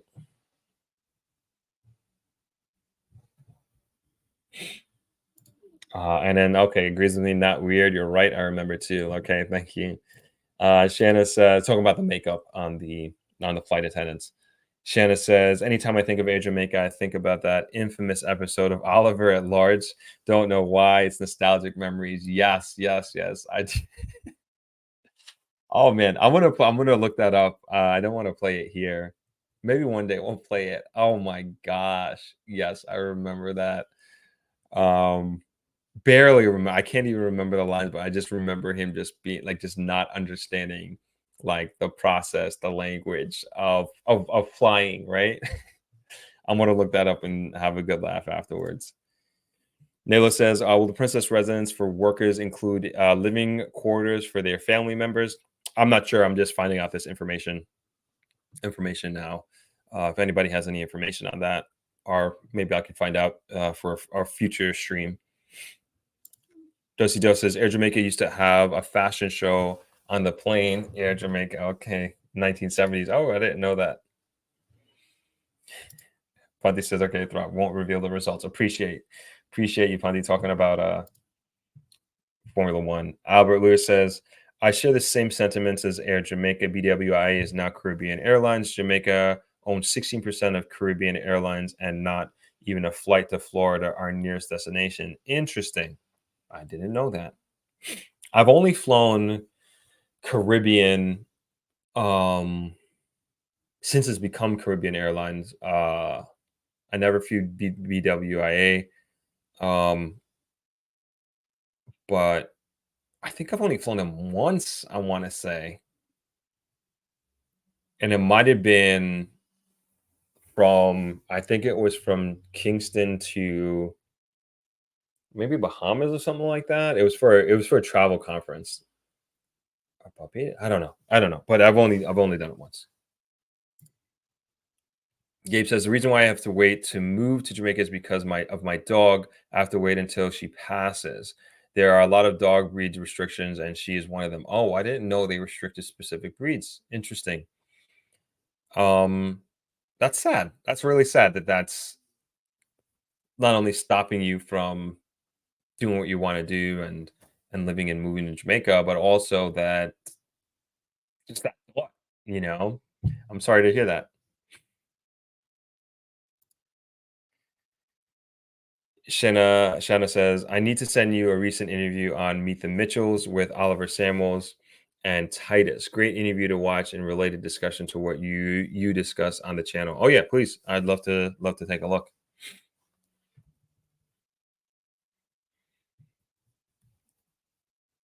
Joe says, why did I just watch the full episode of Oliver at the airport last week on YouTube? That's hilarious. I gotta go watch this after this. I can't wait.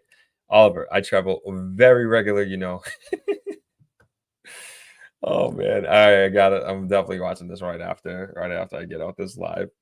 Those just says I brought two dogs from Jamaica to New York with no problem because of no rabies, but bring a dog in and there is a 6 month quarantine period. Oh wow, I didn't know that either. Yeah, I guess it's quite the hurdles you have to overcome. All right, let's man, we really went off the rails there. Supposed to be going on the I can't believe it. I was trying to do this I always say, "Oh, I'm just gonna stream for an hour," and it just never happens. All right, let's do one more article before we get out of here.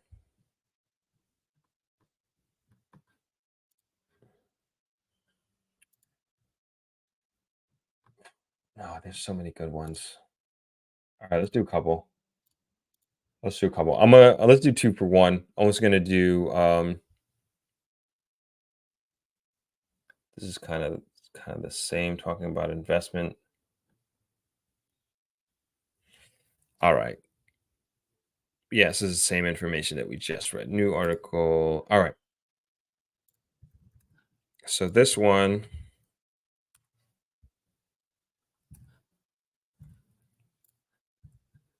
so I got it up on the screen. I put in the comments as well. Okay, this was from CaribbeanNationalWeekly.com. Came out on the 5th of May today. And who was it written by? Sherry K. McLeod. Approximately 60% of Jamaica's tourism dollars goes overseas. Tourism Minister Edmund Bartlett has revealed that approximately 40% of the 4.3 billion earned by tourism sector during the 2023-2024 fiscal year stayed within the Jamaican economy. So let's see how much that is real quick. 3 times. What do you say? 40%. So 1.72 billion. Um, speaking yesterday, Speaking at yesterday's post-cabinet press briefing at Jamaica House, Bartlett explained that a portion of the revenues generated in the sector is reinvested into its operational expenses.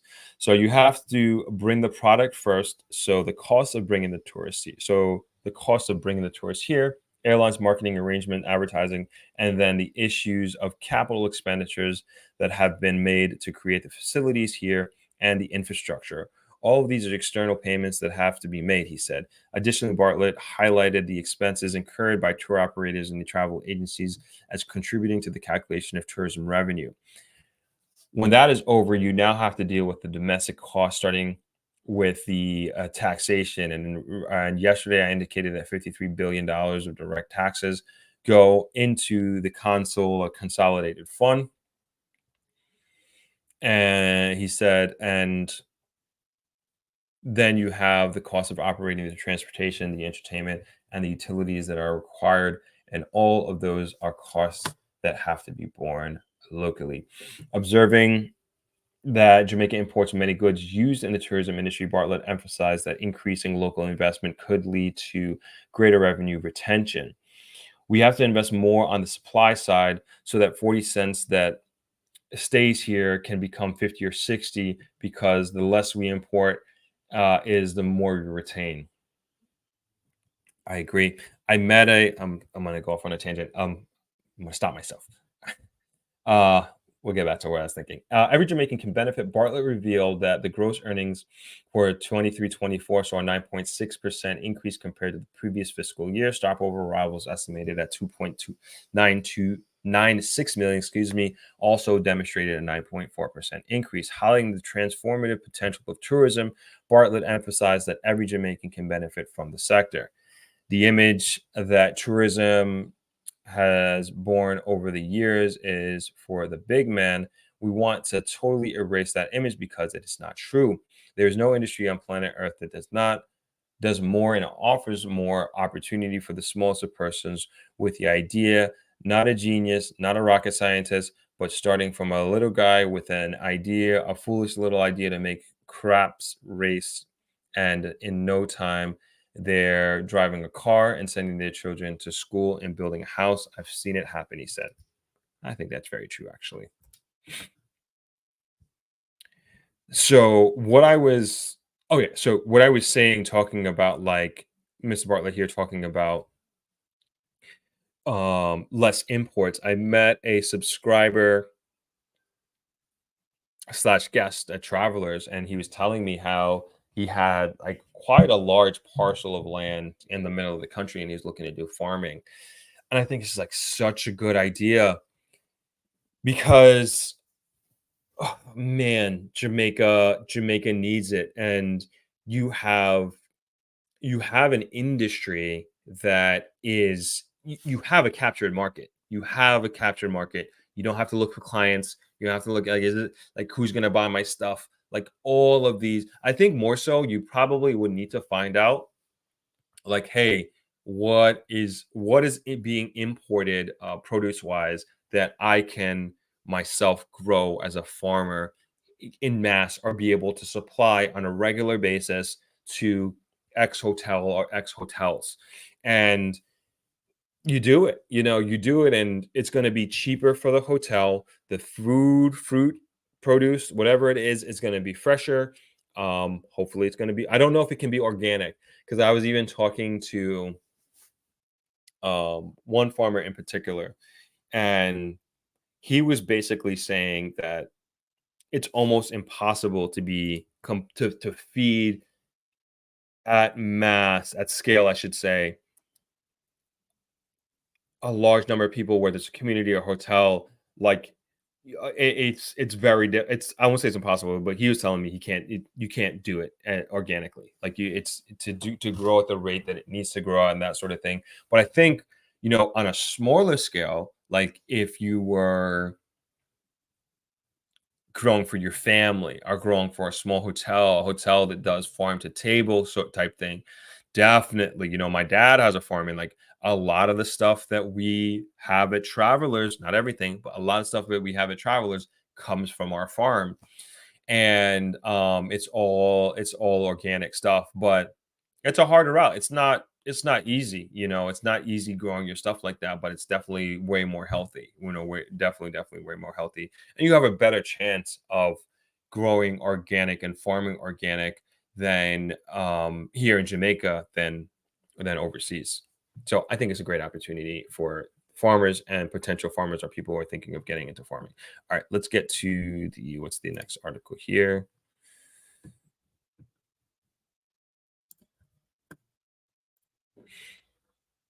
Did this one? All right, so this is a general one,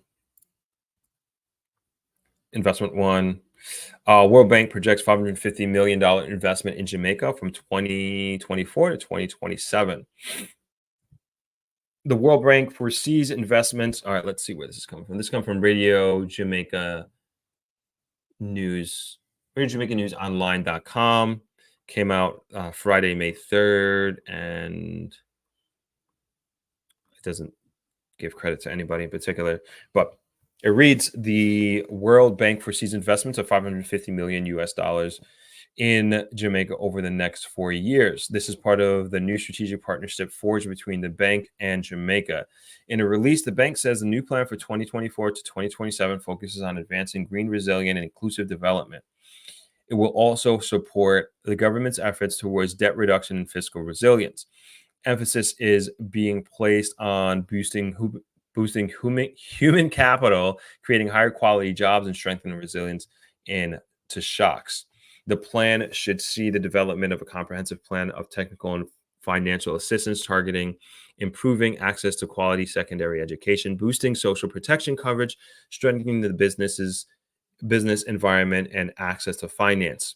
Increasing access to agricultural markets, strengthening disaster risk management, and improving Jamaica's response to economic shocks will also be emphasized. I think this is phenomenal. And this goes hand in hand. I don't know if I was talking about it on this live stream or a one-off conversation, but I was talking about Jamaica having the uh, the highest reserves it's ever had, and it has over 5 billion US dollars in reserves, and never before in the history of Jamaica have we had this much reserve. And what that does is, especially like dealing with the World Bank, our International Money Fund, all these global monetary institutions, right? And then even on the private sector, when say companies are doing their risk assessments for investing in Jamaica or coming to Jamaica, they look at the stability of the country, not only politically but also fiscally, all like the general macroeconomic indicators, and I'm sure some micro stuff as well, but debt to GDP ratio. But also, when you look at the amount of reserves that a country has, that that is something that's so important, right? And so that to me, as a potential investor or even like multinational corporation, when you're looking and you're doing your quantitative analysis and you're seeing that jet to GDP ratio is going down, the I don't know if you call I want to call would you call that a sovereign wealth fund? No, probably not. May I don't know if that's what you categorize it as, but like when you look at a reserve that is dedicated to um, managing risk and potential, whether it be natural disasters or even like fiscal hits, like global fiscal hits that could happen to the country. It'll be Jamaica has positioned itself to be able to absorb these sort of things, and this takes many years to do, right? To build the coffers up to a level of 5 billion, and it's continuing to go up. It's not like, oh, we reached $5 billion, we can sit back, relax, and everything will be everything, right? No, it's Jamaica is continuing to, like, when you, like, if you're paying attention to the minister of finance. I mean, I don't care honestly. Like, when you look at the numbers, doesn't matter which way politically that you lean. The dude is killing it, like, straight up. Like, if you just look at it objectively from a numbers perspective, he's just doing a phenomenal, phenomenal job. And I can't be happier with where we are, and then also with the direction that we continue to head in. And again, when you look at foreign reserves that we have, $5 billion is great, and we're continuing to go forward. And you're looking at, you feel a little bit better, right? And we continue to, we've been um so blessed in not having any major hurricanes, knock on wood, especially as we head into hurricane season this year. But we haven't had any major hurricanes hit Jamaica. And but that's not going to be forever. We know that at some point it's going to happen, right?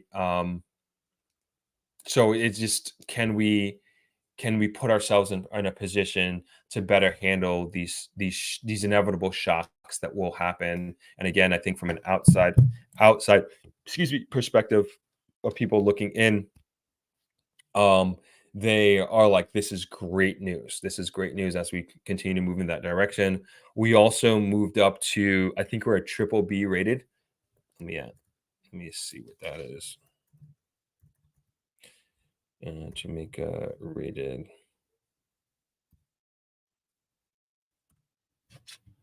No, not travel rating. Um, Fiscal rating. Um, is that right? Foreign currency, double B minus to B plus. I guess that's right. I thought it was B1. Well, we've moved up. Guess is B. We've been upgraded to double B minus. So we upgraded March 2024 this year. Okay, good, good, good. Positive, positive. All right, let's get to some comments here.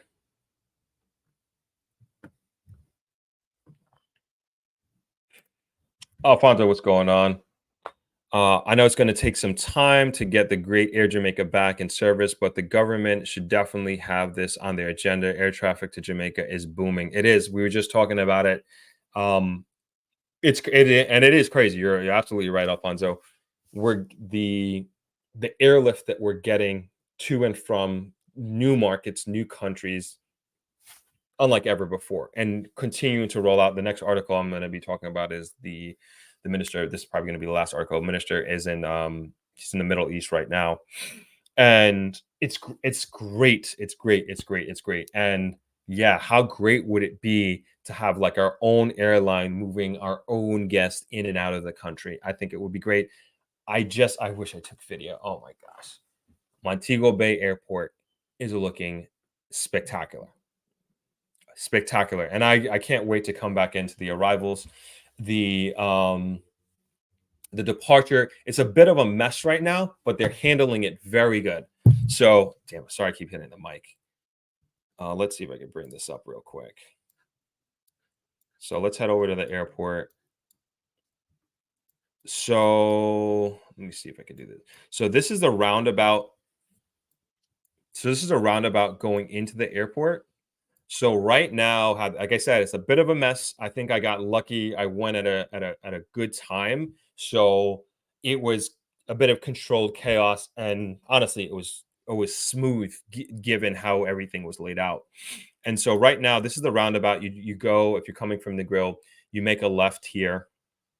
Actually, any side, you have to come. You have to go around this roundabout and make a left into the airport. And you instead of going instead of like, you have this little roundabout here, and then usually you drive down here and then you drop off right here.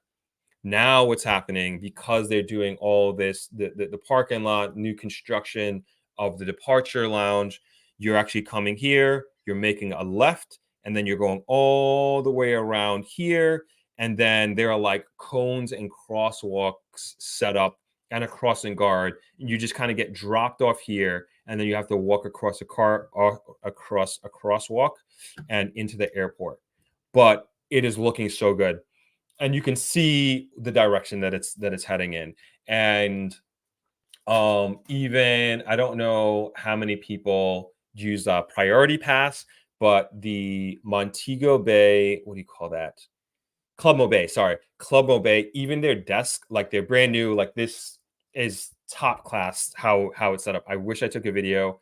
I'm gonna try to remember going if there are any changes. And remember, I haven't flown since January, and so this is like the first time you all, some probably a lot of you all have probably already seen it, the construction and the changes, but I haven't been back since January. So like in the 5 months that I've been gone, and I haven't been in and out of the airport, it's looking great. Again, still a bit of a mess, but you can see like when this thing is done, it's gonna be freaking awesome, awesome, awesome, awesome.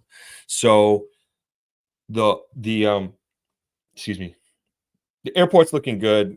We talked about like I think maybe even a couple years at this point, we've been talking about, or I've been talking about the there are now two Club Mobe lounges, and the as when I saw the second one open, you think about the implication of what that means when they're opening up a second lounge for priority pass holders, and also just and like to me, these are like uh, uh credit card financially savvy travelers, right?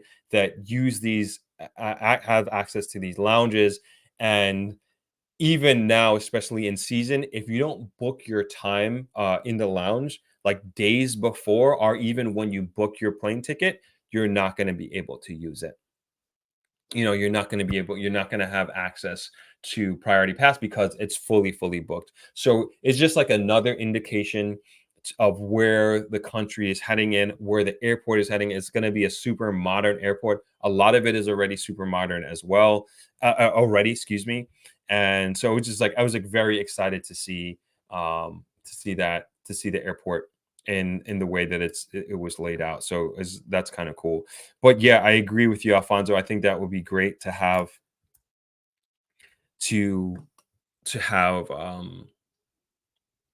our airline back, right? Adrian Kalame asks, "How does it compare to regional and global averages?" I think that's a great question. I don't know. I don't know. And I said this before, like with previous articles. I think it's important to do those sort of comparisons. But I will try to have that for the next time. Have some comparisons that we can bring up here and really see where it fits. And I want to do the same thing with tourism numbers, because I've been paying attention to DR numbers, and they're just way bigger than Jamaica. Way. I mean, I'm talking about more than double. But we're gonna get to that. I'm getting a little ahead of myself here. But it's and it's all relative, I'm not saying that we're I'll just leave it at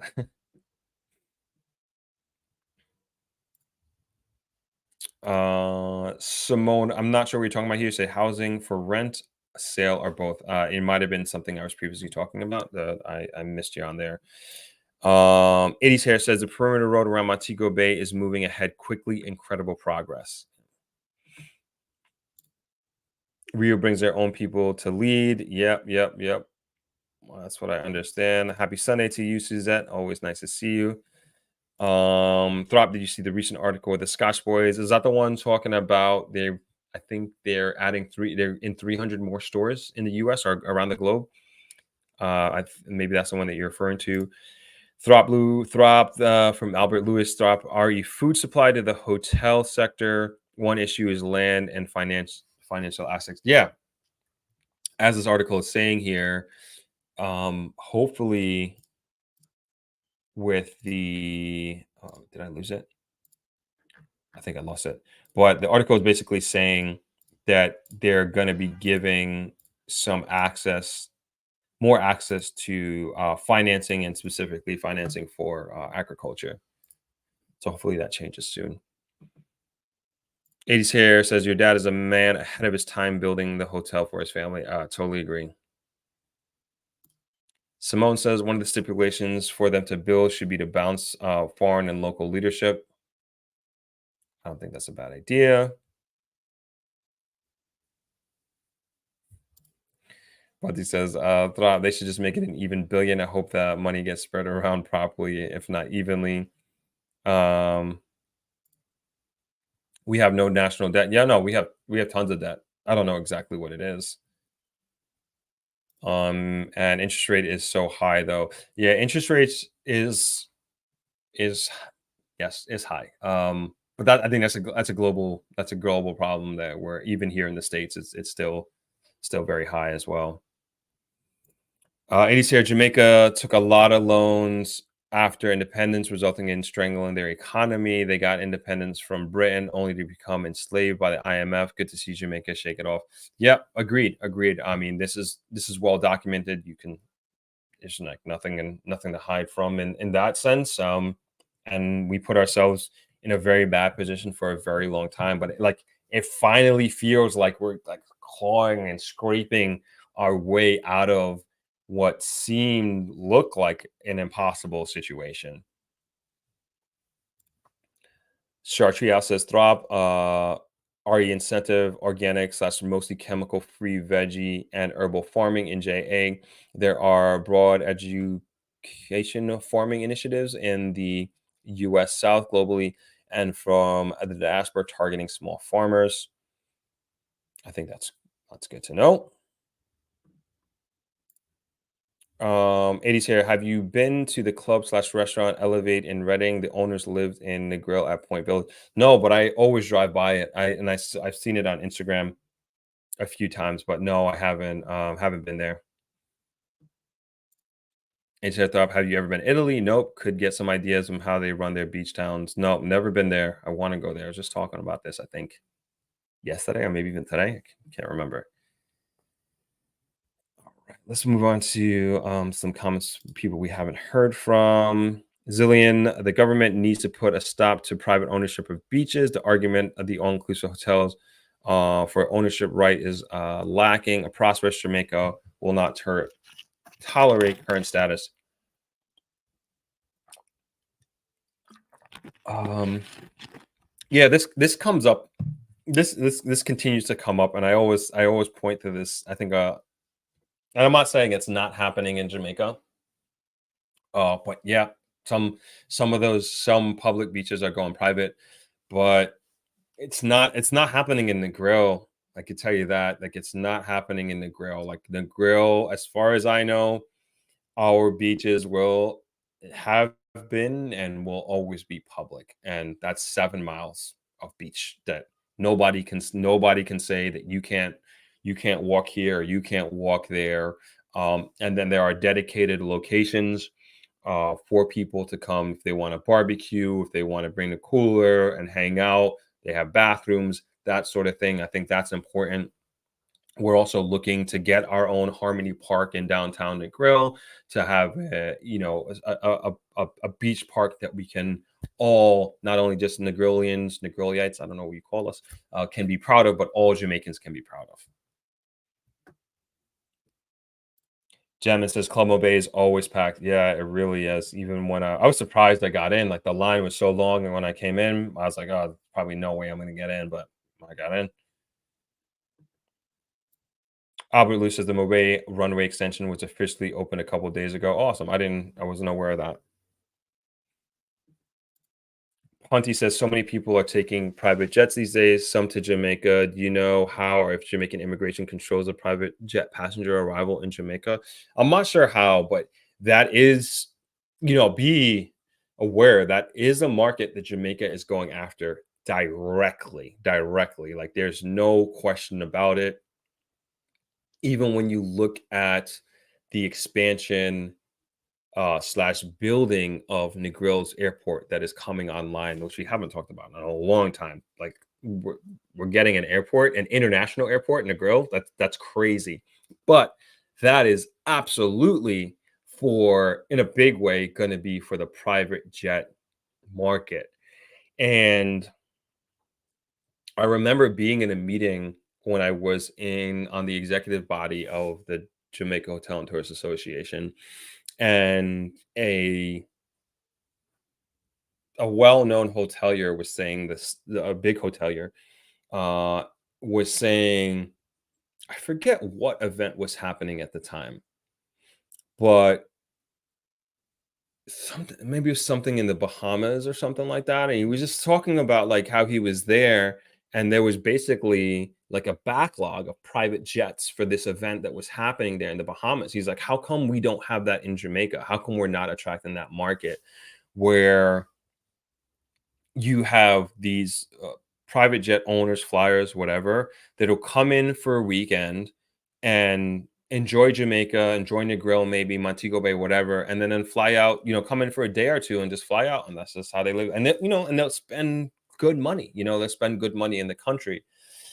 And so I know like that this has been in the works for a long time. And I think Negril with this airport, with this new international airport, is opening itself up in a big way for that market.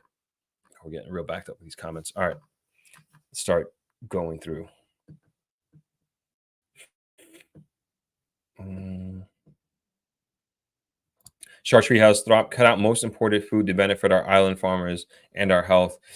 Well, we can't supply. We're not supplying at the rate that we need to. Like that's why we're a big reason why we're importing a lot of the produce. We just don't have enough. I think Jamaica, I could be wrong, but like I feel like Jamaica could supply enough food for itself. I could be wrong, but I think we can. But I don't think we can supply enough for like our visitors at the, like when we look at these hotels, like they are not getting the produce that they need at the rate that they need it at. I know that to be a fact. So that's the problem here. That's the problem in doing that. ADC at Club on Bay cannot keep up with the demand. Must be pre-booked now. I have not been able to get in. Use my $35 to shop and enjoy at Nacho Fulvano at Margaritaville. So yeah, so as you're saying that, like there's gonna have to be another lounge in Montego Bay. There absolutely has to be. I don't know what that's gonna be and who's gonna take that on. It'd be cool if we got like a Centurion lounge, but like there's no way. There's no way. I mean, if we got a Centurion lounge in Montego Bay, I'd be like, what the heck is going on here? I'm not saying it's impossible or it'll never happen, but imagine like that gets announced, forget about it. We're gonna get a whole new set of people coming to Jamaica. It's like there's a Centurion lounge in Jamaica. Like, but interesting. But I do believe there is without a doubt, and I don't know if like Club Bay is going to expand again and get another lounge, but they're doing, from what I can see outside looking in, they look like they're doing phenomenally well, phenomenally well. Oh, Donna says there are 3 Club Mobile lounges. A third tropical themed, family friendly one just opened at Gate 7. So I didn't even know. No, I thought that was the second one. Where's I know the original one by Gate 12, and the second one that I knew about was at Gate 7. Where's the third one? I don't know about there being a third one, Donna. I could be wrong. I'd just be interested to know. See, Alfonso says, so the rendition of Sanctions International Airport is going to be fabulous when completed work. Also taking place at Norman Manley Airport. They're erecting a new sign at the roundabout. Looks very nice. Oh, I gotta look that stuff up. I gotta look that up. I'd love to see that. Dosey Dose. Unfortunately, all this development without infrastructure is disaster waiting to happen. Water will be minor with these thousands of people in Negril. Who's going to protect Westmoreland? No, I agree. Like I said, there is a very much a theme of cart before the horse going on here. Like there is without a doubt, like there is so many great things that are happening, but man, the infrastructure can't come fast enough. And I don't know how we I mean, I don't know how we speed this up. I don't know how we speed this up. You can just throw money at it. I don't know. Do we have the money to throw at it? Are we going to take from our sovereign wealth fund and take it out of that and put it in that? I don't know if that's a good idea. But yeah. All right. Let's keep rolling here. Who else are we reading here from? Herbs and Spice Kitchen. Blessings, Throb. Blessings to you as well. Thanks for joining. Mishi, blessings checking in from Australia. Awesome. Good to have you from way down under. Herbs and Kitchen Spice says, I agree. My dad supplies fruits and veg to a lot of hotels in the grill, and it's challenging at times. Yeah, I'm telling you. Even our own farmers that we use, like sometimes it can be hard to get certain produce. Like it really is. And and especially like if you're growing organically, you're also very exposed to the elements in like a big way. And we're going through a drought. I mean, I'm not no farmer, but I can imagine like how challenging that can be when going through like certain cycles.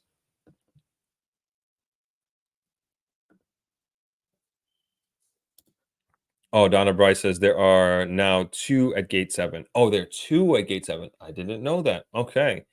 Now I know. Is it in the same location or is it like I know there's one by I only know that one. Like when you turn the corner, it's kind of like almost right there by the windows. I guess I'll have to see next time I go. I'll take a walk around there. Thank you for that. ACR Gate 9 has a club. It used to be better. Free flowing beer, rum, cappuccino, mini Jamaica, patties, and more. It's still nice to be in the lounge though. Siligan says the Cane River Falls in Bulls Bay is a uniquely beautiful place. It could rival the Dunn's River Falls in sufficient development for tourism. Why that isn't done already baffles my mind. TBD co sleeping. Yeah, I don't know if y'all agree with me. I think there are like, don't get me wrong, Dunn's River Falls is magnificent, but there are so many much better waterfalls in Jamaica. I think like river slash waterfall. Dunn's River Falls is spectacular, no doubt. But man, there are just, especially in the west. I mean, in West and Westmoreland, I'd say. Um, and it's just and then also it's like less crowded, it's less touristy. And I'm not trying to take business away from Dunn's River Falls or anything like that. I've done it many times. Taking friends there, I think it's great. But oh, there's just so many more beautiful rivers and waterfalls in Jamaica that are just not as populated as Dunn's River Falls and just way more intimate and lazy and just enjoyable. But I don't know. What do y'all think?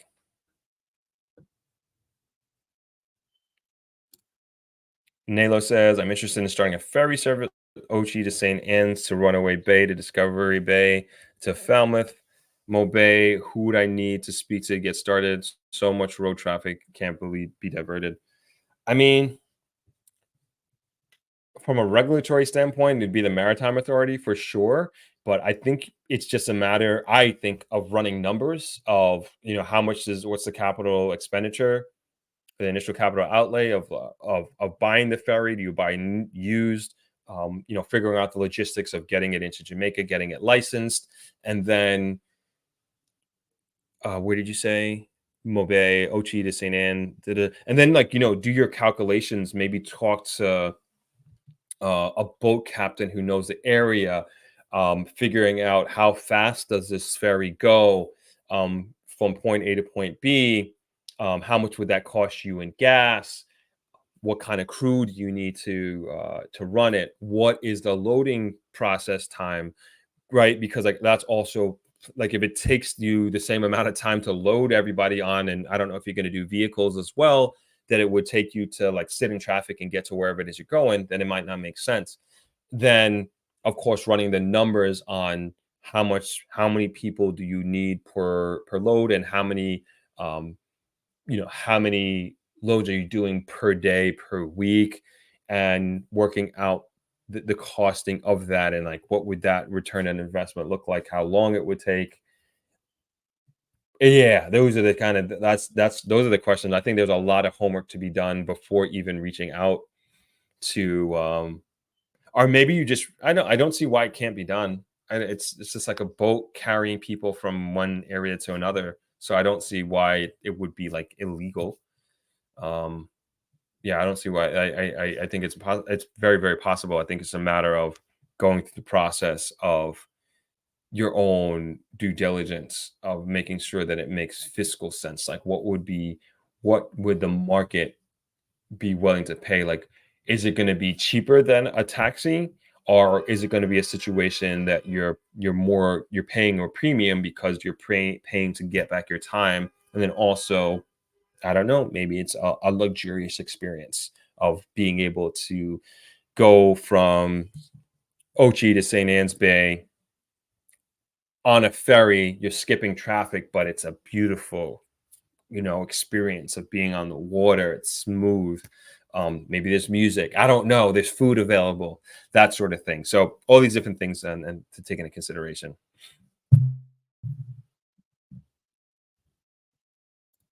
Um, Joe says, I think it's because Duns River Fall is easier to climb. I feel like it was so dangerous. Like, but yeah, I see. I guess like so many people do it. But I think, has anybody been to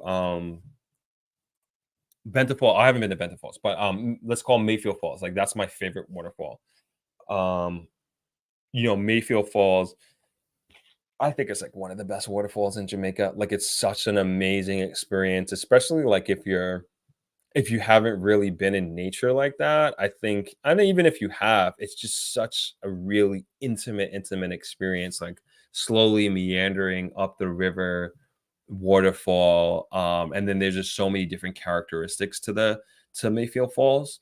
And like they have a rock that you can like go under, submerge yourself, go under slash through the hole of the rock and come out on the other side. There's places that you can swim, you can jump off a tree. They have the what do you call that? Is it limestone that they take off the like you get like a this like limestone kind of exfoliation experience.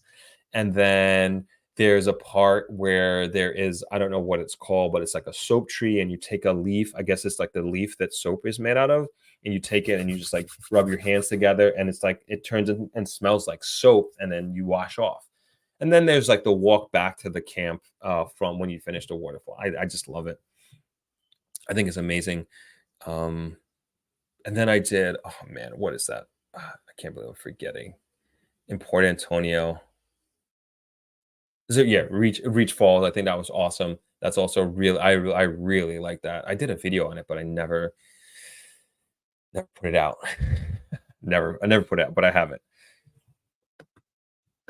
Anyway, like what other falls do you guys enjoy that I may not know about? Jammin says, agree. Duns River Falls is also so slippery. Went to VS Falls and fell in love. VS Falls. I thought Duns River was slippery. Honestly, I was like felt very unstable. 80s Hair says love Duns, but go to Reach Falls where scenes from the movie Cocktail were filmed. YS is also nice. Yeah, YS Falls. Yeah.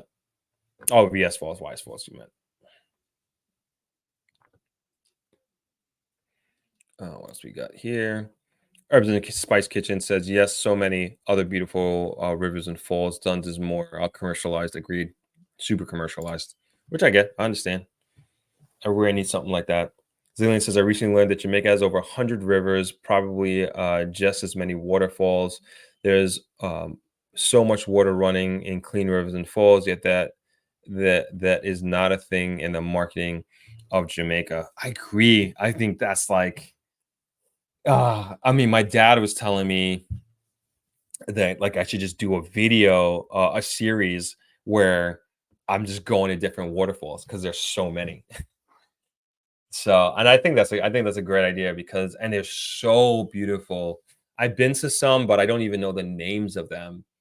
I'm thinking of one particularly when I was in Bath. Man, I'm gonna not this year, next year. I'm gonna do just more exploring on the channel. I would this year is just crazy. The schedule, the production, the travel is just crazy. Jamming at Wise Falls. Okay, gotcha. Yeah, we figured. Thank you. No problem. Joe says, Kanoko Falls in Ochi is very nice, and they have a zoo on the property. Never even heard of that. No, I gotta write that down.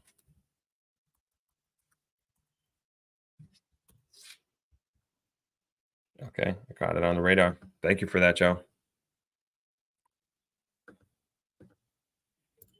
Four Wheeler says, where is the falls that you mentioned located? It's in Westmoreland. Where's the map? Let's see.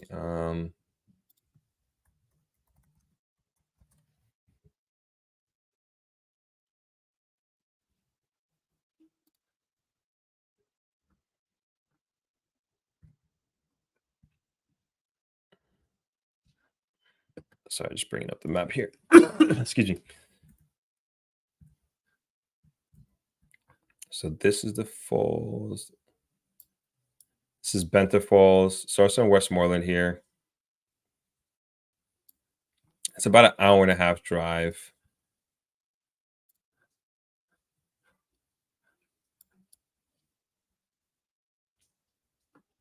Let's see if we can see it. Yeah, this is not going to do any justice. But okay, you can see. You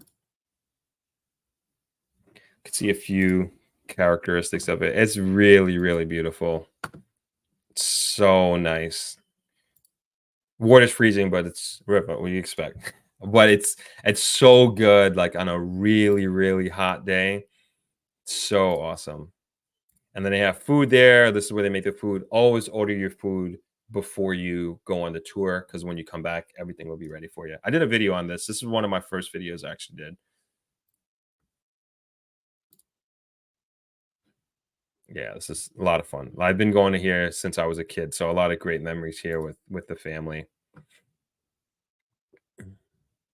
I'm not sure. 80's hair is asking, is Milk River open to visit? As far as I know, unless something changed. Alfonso says, some of these developments should be fast tracked to bring the rightful growth beautiful Jamaica deserves. Jamaica is too beautiful and rich in culture to be behind Bahamas and Dominican Republic. Yeah, I agreed.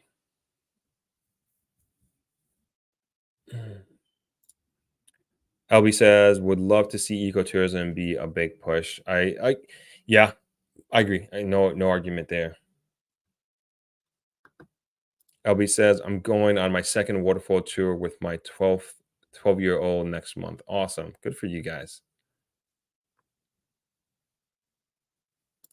Fluent says, oh, wow, thank you. I'm originally from Westmoreland, but I've never heard of it. Great. Yeah, great. I would highly recommend. It's like the number one tour that I always recommend to our guests. Like, and nobody has ever gone there and had a bad time. And then the guides are awesome too. Like, they're really knowledgeable, and they know their stuff. And it's just you, and depending on how big your group is, it may be just you and one guide. Like, your group, if you're 3 or 5 or whatever, you might just have one guide and maybe a second guide to like hold cameras and that sort of thing. They're really good with that stuff.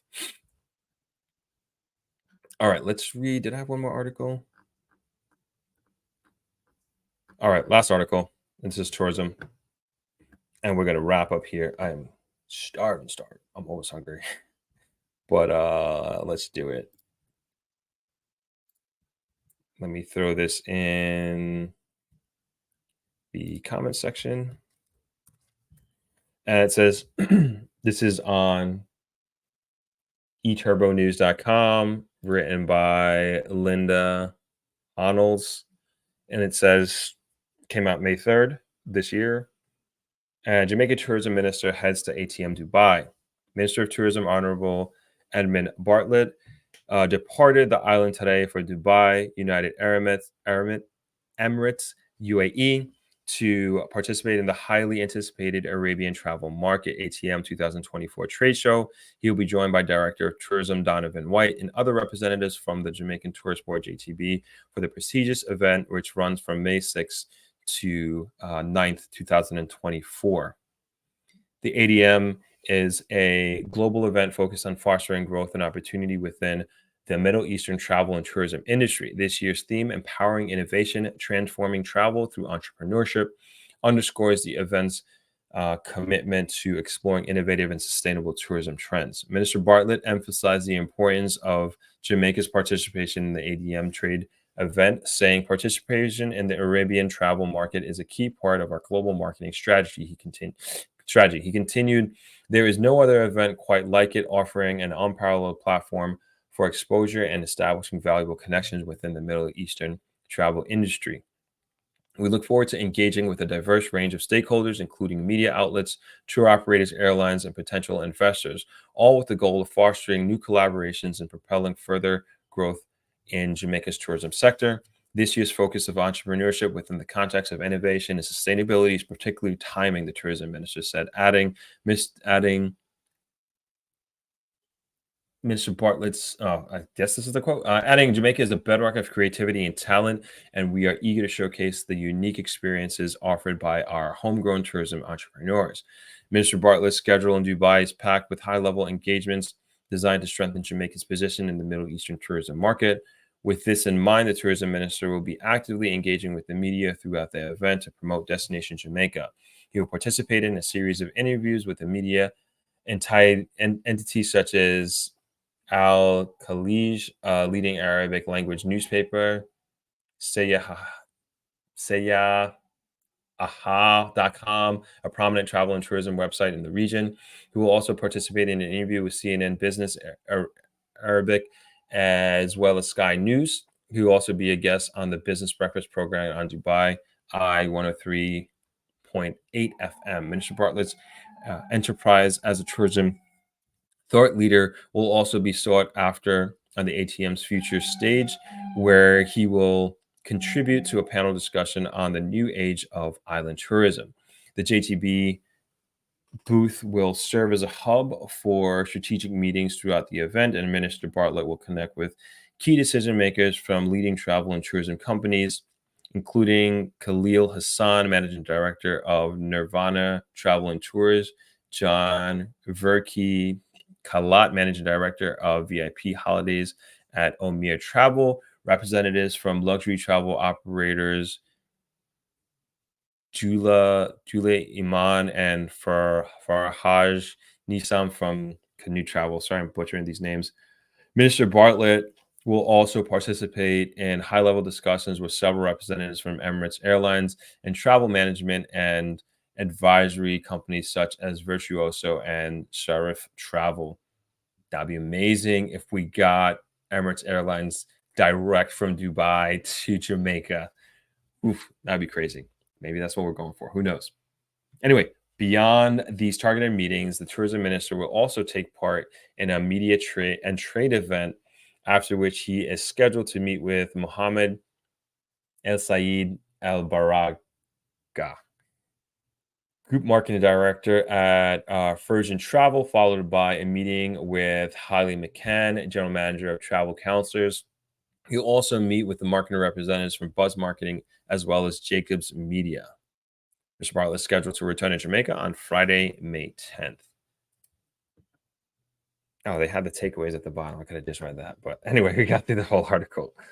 Cool. I think that's I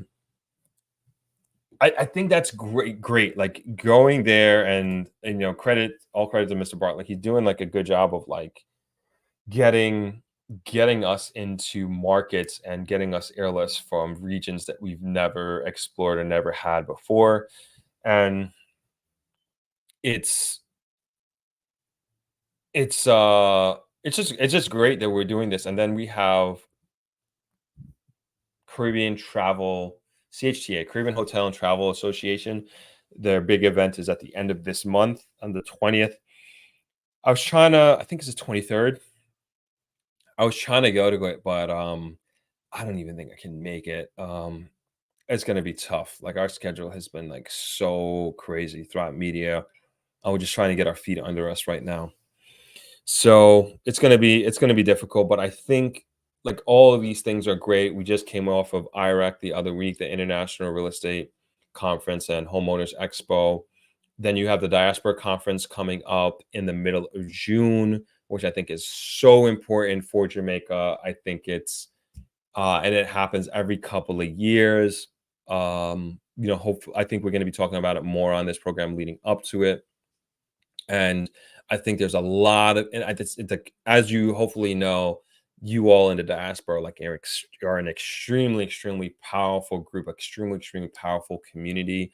And this is one of those conferences. I've been a couple of times myself, and I can say, man, things get done at that conference. And I think it's a great educational conference as well, and just something to take into high consideration in terms of attending or looking into.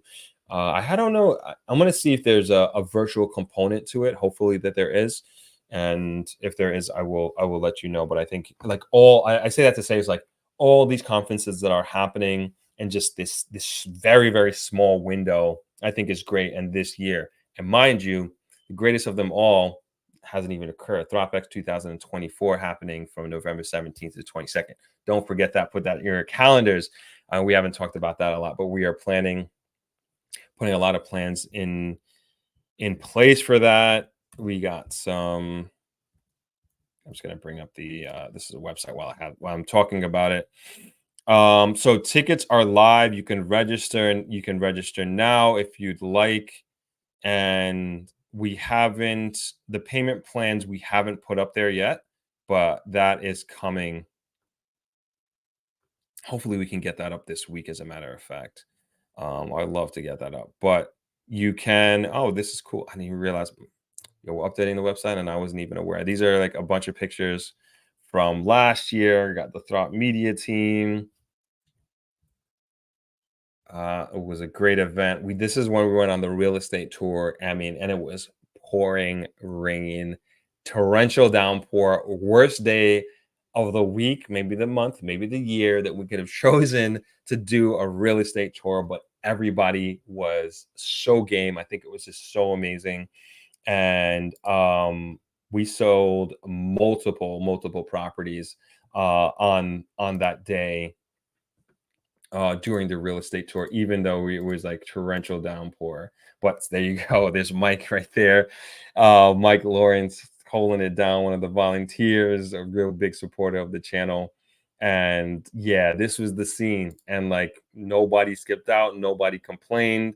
Got Clinton there, and we went to every I think I'm almost certain we went to every property that we wanted to go to and we wanted to visit. We stopped at a gas station on one of the, I don't know how I got into this, but we're here because I didn't know these pictures were up.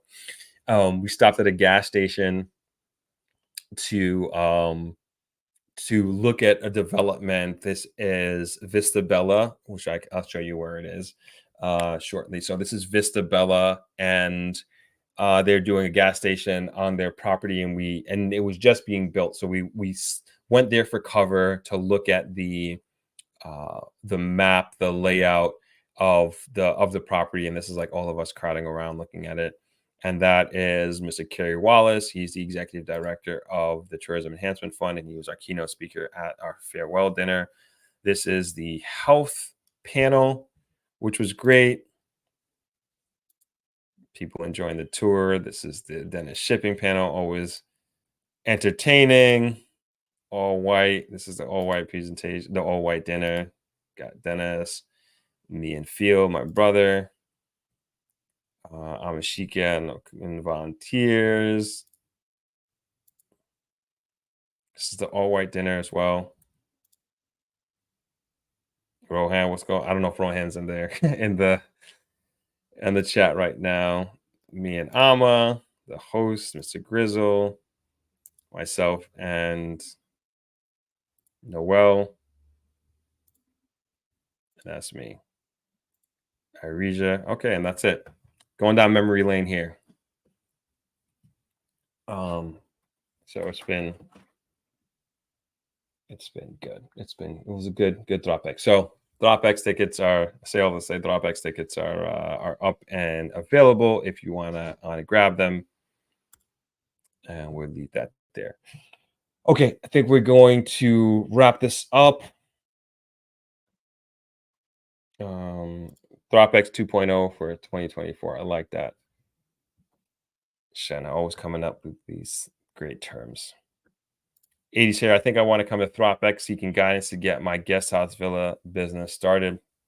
Couldn't pick a better event to attend. I know. And I say that without apology. You've done a lot of great things in the last two ThropXs. And I know this year is going to be the best one of them all for sure. Bunty says, y'all making me want to come back to Jamaica for no apparent reason. I might have to sell some of my Tesla stock to afford it, but now is not a good time to sell from what I heard. I was going to sell my Tesla stock, Punty. What have you heard? Tell me, because BYD is taking over. I don't know if you know, if you're on the last couple of streams, but we were talking about BYD in Jamaica, and I think it's going to take over. I didn't realize BYD is not in America. I looked it up the other day, but it's in Jamaica, and I think it's gonna take over in a big way. All right, I think we're gonna call it right there. This is supposed to be an hour, but we went 2.5 hours. What else is new? What else is new here on these Throp live streams? Okay, this was a nice hangout here in New York. Great discussion as always. Always appreciate y'all's engagement and participation in on these live streams. It wouldn't be as fun as it is without you all. And this week, what do we got this week? We got, hopefully, fingers crossed, my goal is to get the IREC vlog out. The IREC vlog out this week. And I'm gonna try. We're gonna continue to roll out more of the interviews that I did from Iraq 2024. So I'm trying to get a bunch of them out. Hopefully next week will be kind of, not to say done with that chapter. I want to be done with that chapter because there's like so much great information. I just want to get it all out to you as quick as humanly possible. Hiron says BYD is on Jamaica Stock Exchange. No. I meant physically the car itself is being sold in Jamaica and through ATL. That's what I meant. So just want to give clarity to that. Sorry about that. Okay, gonna call it there. Thank you everyone for joining. Have a great week. We've got some more content coming out tomorrow and scattered throughout the rest of the week as well. Happy Sunday. Enjoy the rest of your Sunday, everybody. And again, have a great week. Peace, everybody.